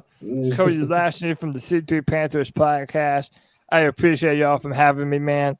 Hey, do me a favor, hit that like and subscribe to the Black Cat Panther Podcast, man. You know these are my dogs. I appreciate y'all for having me, man. Every Tuesday night at 9 for our main show, and then every Friday at 7 p.m. The Friday free for all. Anyone and everyone is welcome to come and be a part of it and be a part of the discussion. I'm the Panthers analyst for drafttech.com. I've been doing that for a number of years now. And just recently, I'm a part of a new show called Embrace Debate Carolina Panthers. It's every Monday at 10:30 on all audio platforms, on C3 Panthers Podcast, Tobacco Sports Radio, me, Desmond Johnson, and Monty. And yeah, it's been fun, man. I feel like I'm always doing this now. This is what I do, man. Yeah, I'm kind of mad that you and Monty are agreeing on every damn thing. It's pissing me off. I know, man. We're trying to fix it, man. As we continue to build, we're gonna figure out the format a little bit better. But I like the format. Yeah, we've got a good thing going. We're trying to prep the questions a little bit better as well. So yeah, man, stay tuned. We'll figure it out. I got you. Yeah, it's man. Like I always tell everybody, man, like I said, Cody and any of the other podcasters, man, that's where I go to get my Carolina Panthers news, man. Forget the ESPNs and the Good Morning Footballs and all that stuff. These guys, man, Cody, CP3, all the other ones, I'm not even going to start to naming them. I mean, these guys are it, man. You know what I'm saying? Like, these guys are my guys.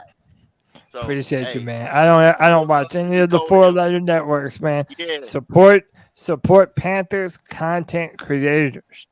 That's what it is, man. That's how you get the real pulse of a football team and a fan base, man. No doubt. Absolutely.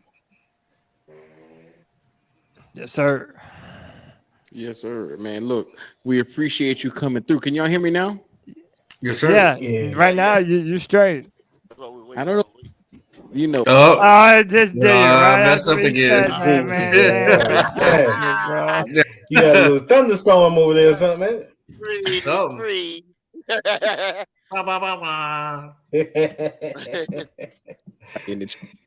We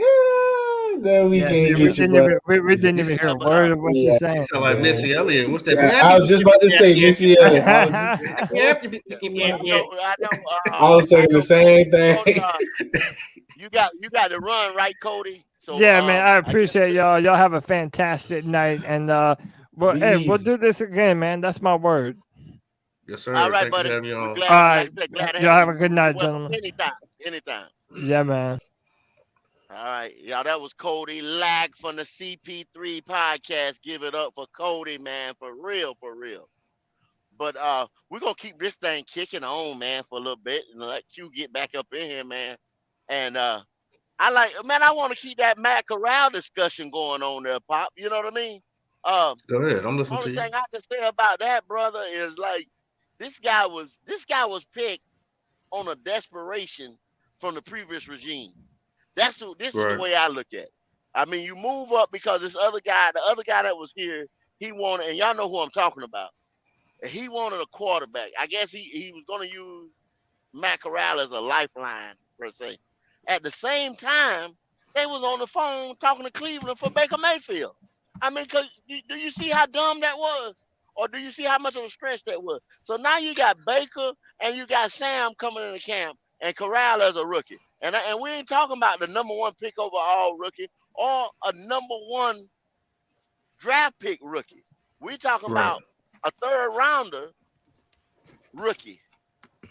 Right. So how much chance did he really have even going into last year's training camp? And how much chance does he have going into this year's training camp with the #1 overall pick that we moved up to get and gave away so many assets? Do you really think, really think that he's going to come in and even have a competition with a Bryce Young?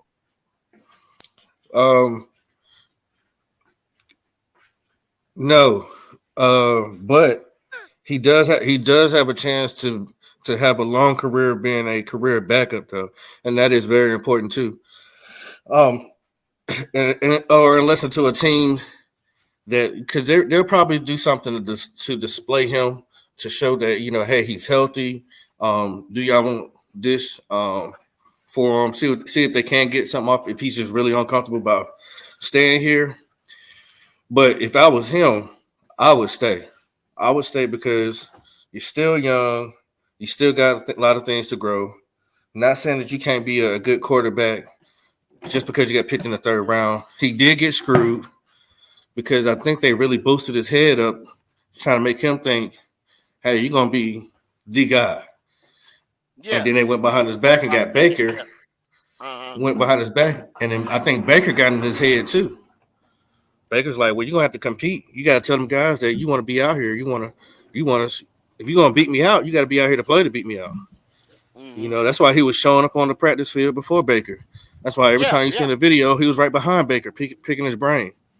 Yeah. And then, them throwing him out there with bad protection got him hurt. But if he did his due diligence and he put on 15, 18 pounds, you were in shape, you bigger, hopefully you're faster. I mean, you do have a chance to be a starter somewhere. But you don't want to, burn your bridges too quick, being impatient. Just because they blew your head up a little bit, you messing yourself up. And then people going to say you got character issues. Yeah. Well, I see it like this, hip hop. I'm looking at it like this. And like I said, I'm just being realistic as hell about the whole thing. You don't go pick, even if it was Richardson, either one of them 3 quarterbacks that it could have been. Matt Corral is just not. Matt Corral would not be in the plans going forward. I'm just being, like I said, 100% realistic about the whole thing. You're not in the plans going forward, buddy. That's just it. So, I mean, it's no other way I can say it. But GO.A.T, what's his name ain't gonna be here for long. Dalton. Yeah, Dalton. He ain't gonna be here for long. And then you got 𝐥𝐢𝐸 in the back, so you got to have some type of decent contingency plan back there. You don't just want to throw anybody as your backup quarterback. That's just gonna have the team fall down even worse. You know what I'm saying? So you got to have something back there that's decent. You assuming that this guy wants to be the backup. Who wants to come in? Who comes into the league pop and say, "Oh, I want to be the backup. I want to be the backup quarterback." He would be a hell of a backup for all this time. I'm not saying that he has to be that he wants to be a backup. He's in the situation where he has to be a backup, no matter where he go right now, until he goes somewhere where they're wanting him to be #1. So, for instance, if something happens to Bryce and he comes in and show his ass, that is going to raise his stock to go to a team like a 49ers and be the #1 starter. But this is the thing. Everything that we have seen from Matt Corral this far, I mean, the little bit that we have seen from him, shows, just like you were saying, trying to be the first one on the field, picking Baker's brain, arguing with the other guy that was here before about playing time and things like that, shows that this guy wants to be a starter, that this guy thinks he is a starter in this league. This guy thinks he can win any captain battle. That's the let me trait throw. of a Let me, leader and a number one quarterback, so not a let me throw this backup. at you. Let me throw this at you. That same trait, right? Brandon Smith had an argument with who shall not be named, corrected him on what the play was supposed to be, and so he sat Brandon Smith for the rest of the year. That's a trait showing that he can be a leader too, that he wants to be a starter as well. Unfortunately, there's somebody in front of you that you have to beat out. Mm-hmm. Till then, you're Well, going to be a backup. with that being said, you like we said earlier in the show, you had those silly motherfuckers that was here last year. So Mm-hmm. we don't know about a bunch of players that's on our team right now, what they can be, what they are, because they didn't get a chance to showcase. Maybe because the little rifts and beefs that they had with the coaching staff and the coach set them in the back of the bench. We don't Mm-hmm. know. You see what I'm Right. saying? A lot of shit might be on the roster, and we were sitting there talking about, let's go draft it, let's go draft it. And we already had it. And now we use the draft pick on something that we already had. And there's another guy that's sitting somewhere in the bench. Ain't but 11 spots on the field at one time. You know what I mean? Ain't but So are you 53 okay? men on the roster. So are you okay with running with 𝐥𝐢𝐸 if they got rid of Matt Corral and Dalton goes away? I'm So not if they got saying rid of that. Matt Corral and Dalton, you good with 𝐥𝐢𝐸 because he came in for two throws and the second throw was an interception. Well, I'm not saying that. I'm not saying that part. What I'm saying is this, okay? If let's just say Corral got it in his mind. Now you said there was a tweet out there. What did you say that tweet said? What did that tweet say? He was saying basically he feel like he should move on because God works in mysterious ways. He wants to be somewhere where he's wanted and respected. Okay, and then He got a right to feel that erased it. way. Then he erased the tweet. That's the way he feel. You know, it's like they said, a drunk person say what they feel or whatever. When he was feeling some type of way when he put that shit out, and then he realized, oh shit, I just fucked up. Let me go ahead and erase this, right?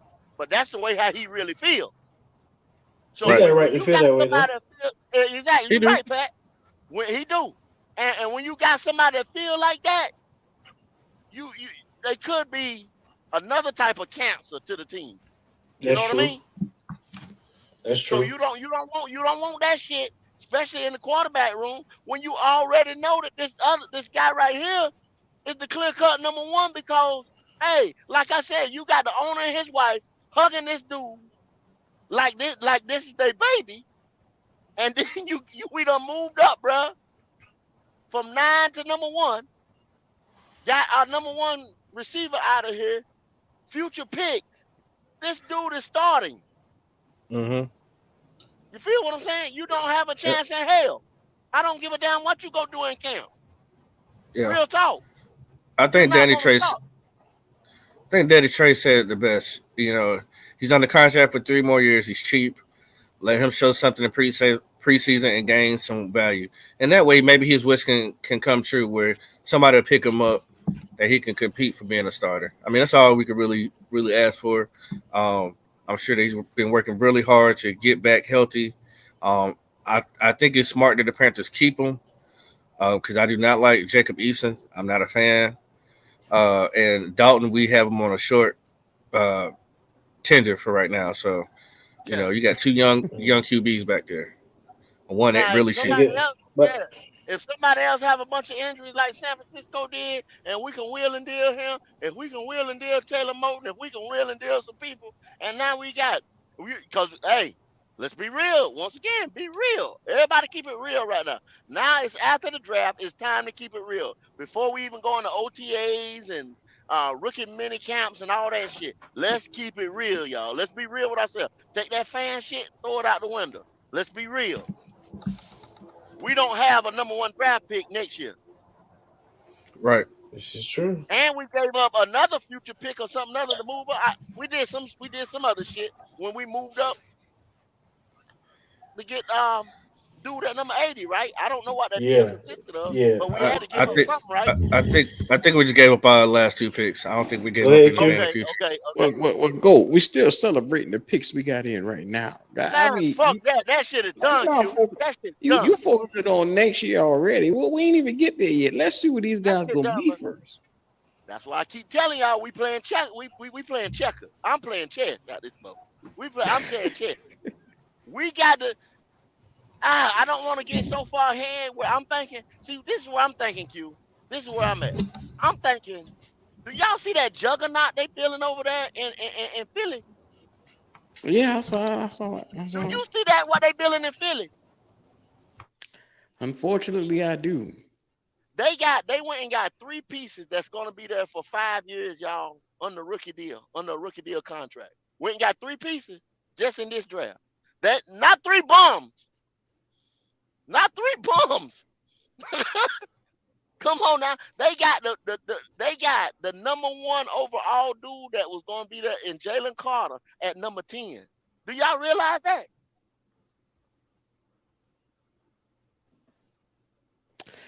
Yes, I do. Go. I do. With Yeah, every okay. statement that you make about it makes me hurt when I look at our defensive line. So. That's all I'm saying, bro. And then I'm saying, if you gotta build an offensive line to compete with that. Well, and that's why I keep telling everybody, this year is our year to put everything together. But it's going to be us to look at Philly to really compete for the NFC going forward. I mean, because us, Philly, New Orleans probably going to be right up there. Dallas could be potentially there. We got a lot of landscape to try to cover to get to some of these teams, man. And we finally got a quarterback to be able to compete with some of these teams. So that's the biggest and most important thing now. You now have a captain of the ship that can go out and make throws and keep you in some of these games. Think about it. Some of the games where we lost last year with Sam Darnold, P.J. Walker, Baker Mayfield is now more obtainable. I think just off the strength of it, if you look back at our schedule last year with Bryce Young, you win potentially 3-4 more games off the rip. Yeah, but you just can't say now I got Bryce. I win those 3 games or I stop or whatever. You got to continue to plug and put pieces around him just like these other guys are doing. I think Pop just said it. These other guys are getting better. We can't sit there and run in place. You know what I mean? Right. Well, we're gonna keep it real. We're gonna keep it real. We also got to remember we went through the same thing 49ers went through. We went through a whole slew of hurt quarterbacks. So that's what I'm saying. You might not just want to just give up on what you got on this roster just because he may not have been who this coaching staff picked.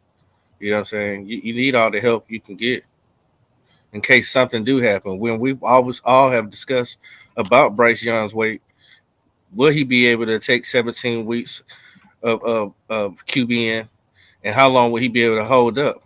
That was one of our main concerns.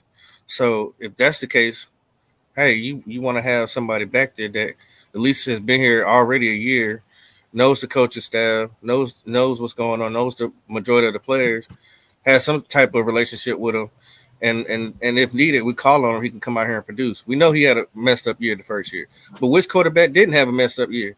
PJ broke his foot. Sam Darnold hurt his foot. Matt Corral lost both of his feet. I mean, we went through a slew of injuries. Yeah. I mean, but look, to me, Matt Corral is a relic of the past. And I really don't believe that going forward, we will waste not 1 ounce of another breath on this boy. Because Right. There it is. I didn't want to say it because people might say, man, you I mean, but man, shit. Nobody ain't got time to hold no hand of a motherfucking disgruntled quarterback, Q. I mean, especially when he don't want to be there. Yeah, when he don't want to be here. You right, Pat? Yeah. Nobody I got said time to hold right his there, hand, man. 6th We round, got other 7th shit round to pick. do. Yeah. Whatever pick you can get for Matt Corral, you go ahead and you ship them out. And then it's addition by subtraction from that point on. 'Cause like I said, if you don't want to be here, nobody going to beg you to be here. At the end of the day, this is what it's I all mean, about. It's like I about said, at the winning end of the football day, games. he still got a right to feel that way, even though we feel like he tried. But he still got a right to feel that way. I do give him that because we bought all these other quarterbacks in the meantime without even thinking about putting them in a position. So You right, he got man. the right to feel that way. You I right. bet he do. Yeah. But just to keep just to harp on what Pat just said, since he been here, you done brought Baker in, you done brought now Bryce. You see what I'm saying? He's never been thought of. He's never been thought of, even though he was hurt. But they kept on getting it. You know what I'm saying? So they don't have time to hold this guy hand, man. And he tweeting, he don't want to be here. Get something for him and keep it. I was screenshot that tweet, call him in the office. Yeah. I mean, he has a right to have mixed emotions, man. You know what I mean? I get it. I mean, he human. So, hey, it is what it is. Man, look at here. I'm more focused than a Matt Corral. I'm more focused on what's going on in this undrafted list. Who can help this team actually versus a guy who ain't got no value to this team. And I really think that Matt Corral value is absolute zero. It's zero. So shout out to everybody in the chat, man. Look, we appreciate y'all for pulling up, man. How y'all feeling tonight, man? Look, do y'all believe in Matt Corral? Do y'all believe he gonna be anything other than what he is right now? Sitting up. If so, hey, put it in the chat. Show that love, man. Matt Corral needs your love. Nah, you don't need no love. If we can get some guys, man, I want to start being like some of these other teams that have multiple picks and multiple rounds, and we get guys that we're gonna actually use, that's gonna actually come in the door and be impact players. I want to start drafting like the Eagles of the world, like the 49ers of the world, getting real big. If you look at the draft, you learn from the draft. Not only out what we end up getting out the draft, but you got to look at other teams like Detroit. Teams that's in the NFC. You see what I'm saying? Detroit got busy. Whether y'all want to admit it or not, Detroit got busy. Yep, and it all depends on what they do with it too. I mean, hey, we haven't seen them do. We ain't seen them do absolutely nothing in years. So I'm not trying to take that out, trying to put them down or anything, but they don't have to show it. They got a great coach now. Hopefully, their owner stays out the way, which he probably won't. But we'll just have to see. They're another team rebuilding. We know they can score. It's their defense that's being questioned, but they drafted well. I mean, I think every team drafted pretty well this past NFL draft. But it's gonna take us time, family. Like, it's gonna take us time to get solid core pieces here. It's gonna take time. It's not gonna be done in 1 year. It probably won't be done in 2 years, but maybe around 3. Then we have a solid core of people that we really starting to compete for a championship. So Cause money was a big factor. I'm laid back, trusting the process. I give everybody a chance. I give everybody a chance to see. That's why, like I said, I'm not sitting there and bashing this person. I'm not sitting there and just going like, oh yeah, I'm getting ready to go and do my due diligence and look at this guy right here, because this guy might not even be on the team, later on. I'm gonna kind of wait till training camp. Wait till the 53-man roster come out, or maybe start when they start making cuts. And then we'll evaluate what's sitting there left, what we're going to war with. Because I think we're being a little bit prejudgmental about a lot of things that they're doing. Because I can't, I was getting ready to say one time, I can't really see what they're doing. They got all these defensive backs and all this and all that. Okay, let's believe in Evero's scheme. Let's trust the process, and like I said, Belichick does it all the time. He gets all these cornerbacks and safeties and make them linebackers, and and they have Pro Bowl careers. So I don't know. Let's just kind of wait and see. Yes, sir. Yes, sir. I'm with that. Yeah. Look, I'm to the point now where I'm so ready for training camp. I'm so ready for the rookie mini camp. Look, I'm excited about this youth movement that we have here. Like I said before, I'm not starting Matt Corral. I'm so glad that this Corral regime is going to be over. Because I mean, Bryce Young coming in really signifies the end of that. So, point blank period. I'm not stressing over that boy. I am very so happy of some of the additions that we got, man. So, fellas, going around the table before we before we do this, how y'all feeling overall about the Panthers team, and did we get better? I feel I as believe though we we got did better. get better. Oh, Yeah, hold on, Pat, man, go ahead. I feel as though we got better, man. I like it.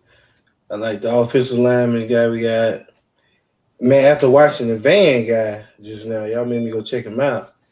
That guy is great. Like he might, if he put enough work in, if not this year, next year, he gonna take a lot of people's spot. He gonna be on. He gonna be a talker. He gonna be a talk. If he put the work in, he gonna be somebody talking. They gonna be talking about Mm-hmm. his. But yeah, I feel like we got better. If I had, like I told you earlier, man, I feel like we're at least like a B plus uh team. We can get better, but I like it. Somewhere between B and B plus team. Popping. Um, this may not be everybody's favorite draft, um, but I think that they did a solid job.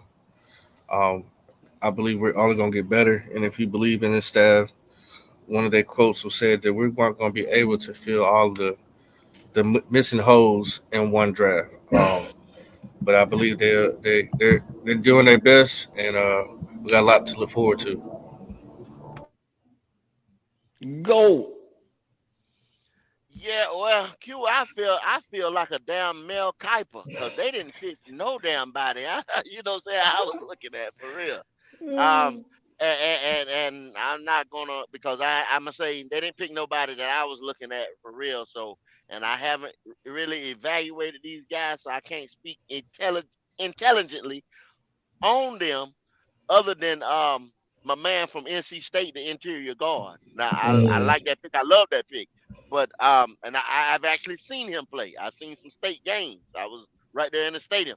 But everybody else, man, I can't sit there and talk about these guys and I really don't, know them like that. I seen a couple highlights and stuff like that. But I can't say because like they didn't pick anything that I was looking at, like linebacker wise, wide receiver wise, anything that I was looking at. They threw me for a 360, you know. So Thought you were I pants can't really down, say. huh? Yeah. Basically. Well, yeah, yeah. Like I said, I feel like Mel Kiper. I'm gonna tell you like this, man. This draft to me is gonna manifest itself in year two. Next year we're gonna be able to see some of the benefits of this fruit that's being laid right now. This year right here, like I told everybody before, this is the year that we get everything together and we put it together. Now we gotta watch it manifest. So next year, when it comes out here and you see Bryce Young really bulking up after that first year and getting himself ready for the NFL by changing his body a little bit, you'll notice a difference. You'll see Mingo get a little bit more better. You see that route running ability to get a little more smoother. You see DJ Johnson hitting that edge, setting that edge a whole lot faster and stronger. Look, I'm believing in these five picks because everything that tells me from all the research that we've done on these guys, this is probably one of the best drafts we've seen overall in years. And granted, for us, we only have five picks, but all five picks can be impact players at some point in time within the next year or two. Impact players. Now, the undrafted guys are a different story. We're hoping that any one of those guys can come in and contribute somehow. But as far as when it comes to everybody that we got over here that we picked in the draft, I believe in all five of those guys. Like Jamie, I believe he's going to be a safety that's come in, like Cody said earlier. At some point in time, we're going to keep 5 safeties on this roster because we're going to be running 3 safeties at a time in that backfield to go along with 2 corners. So we upgraded our corner room. Make no mistake about it. Just by getting some of those undrafted guys in there because anything was a step up above from C.J. Henderson. Like them not picking up his 5th-year option to me was the most key and vital thing that the Panthers could have done today. And to me, that signifies they want to get better. They realize that he is not the answer. And so, therefore, this defense is going to take a hold, and I can't wait to see it, man. Yeah. And then Q, just to hop on that, I see where you're going. I see what you're putting down. But then we had 5 picks. We started out with 7. We give away 2 in deals to move up to get the guys that we got. But then you come back, and I think you're second guessing yourself because you bring in 13 undrafted free agents. I mean, like day one, before the callbacks and all that stuff, you go ahead and you pick up 13 guys. So you knew you needed bodies in different places.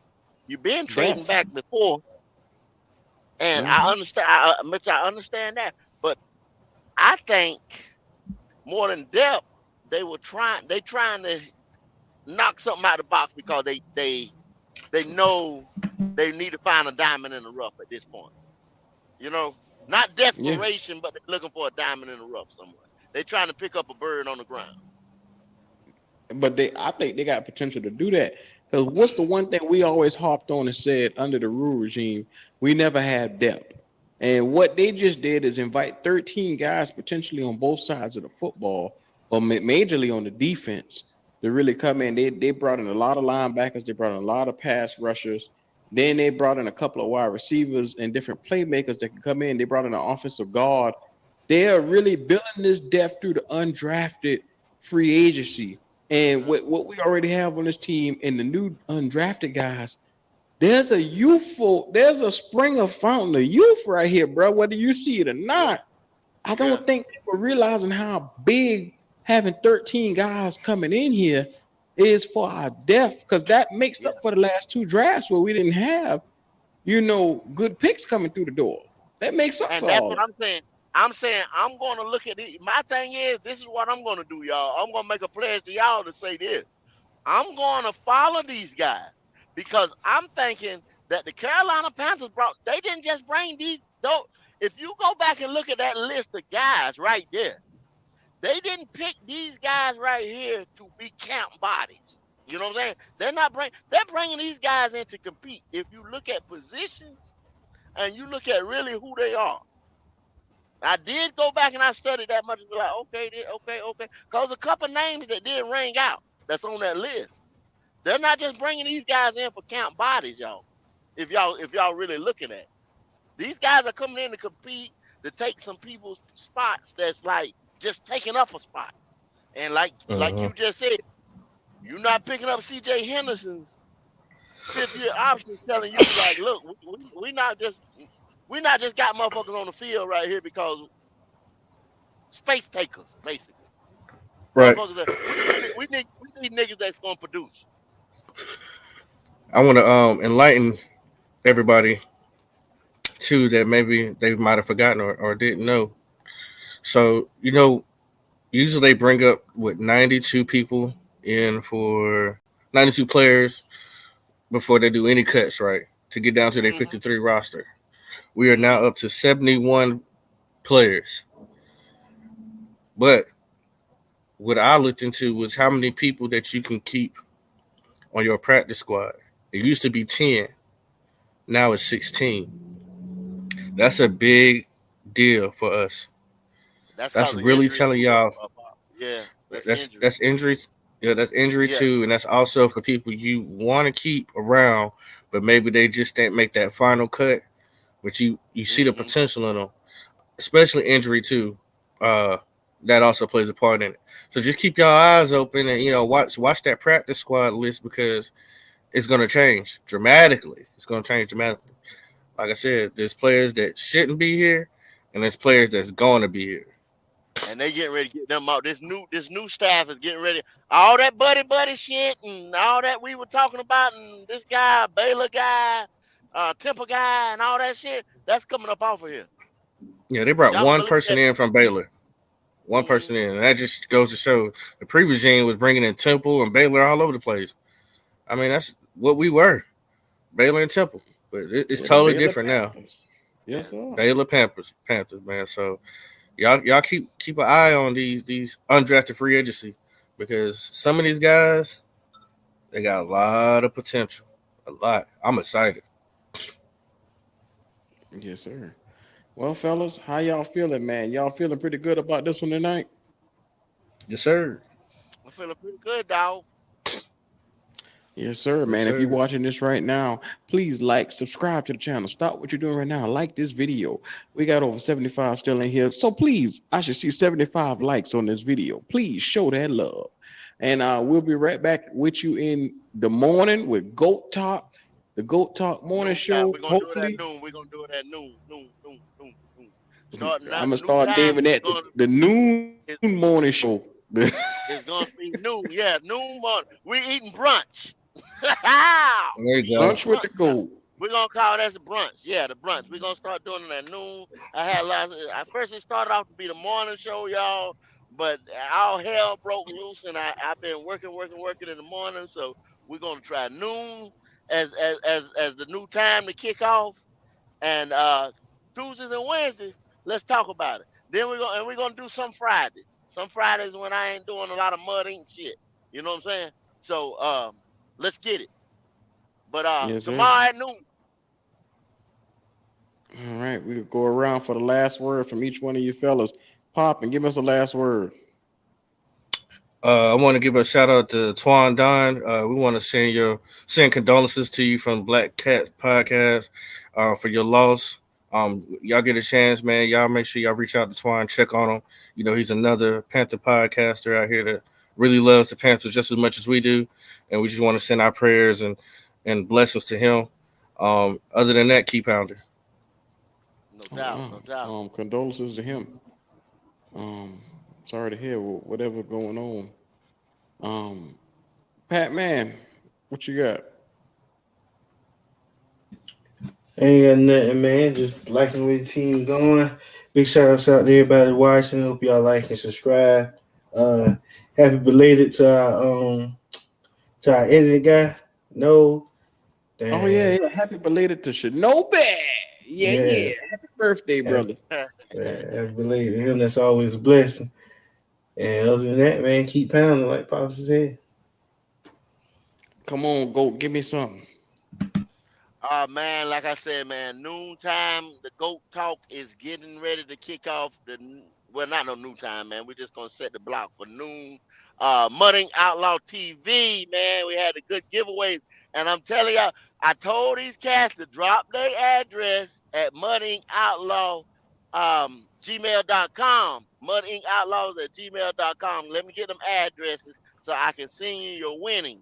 You know who you are. Get me your address so I can send your stuff out. If not, I ain't gonna wait all damn year to be mailing you your shit. I'm just gonna tell you just like that. Y'all like and subscribe, man. We doing big things out here on Black Cat Panther Podcast. Much more to come. Yes, sir. Man, this has been your host, 𝐥𝐢 and the crew. So we about to get into it, man. As we get into it, we see y'all in the morning. Y'all have a good one. Keep pounding.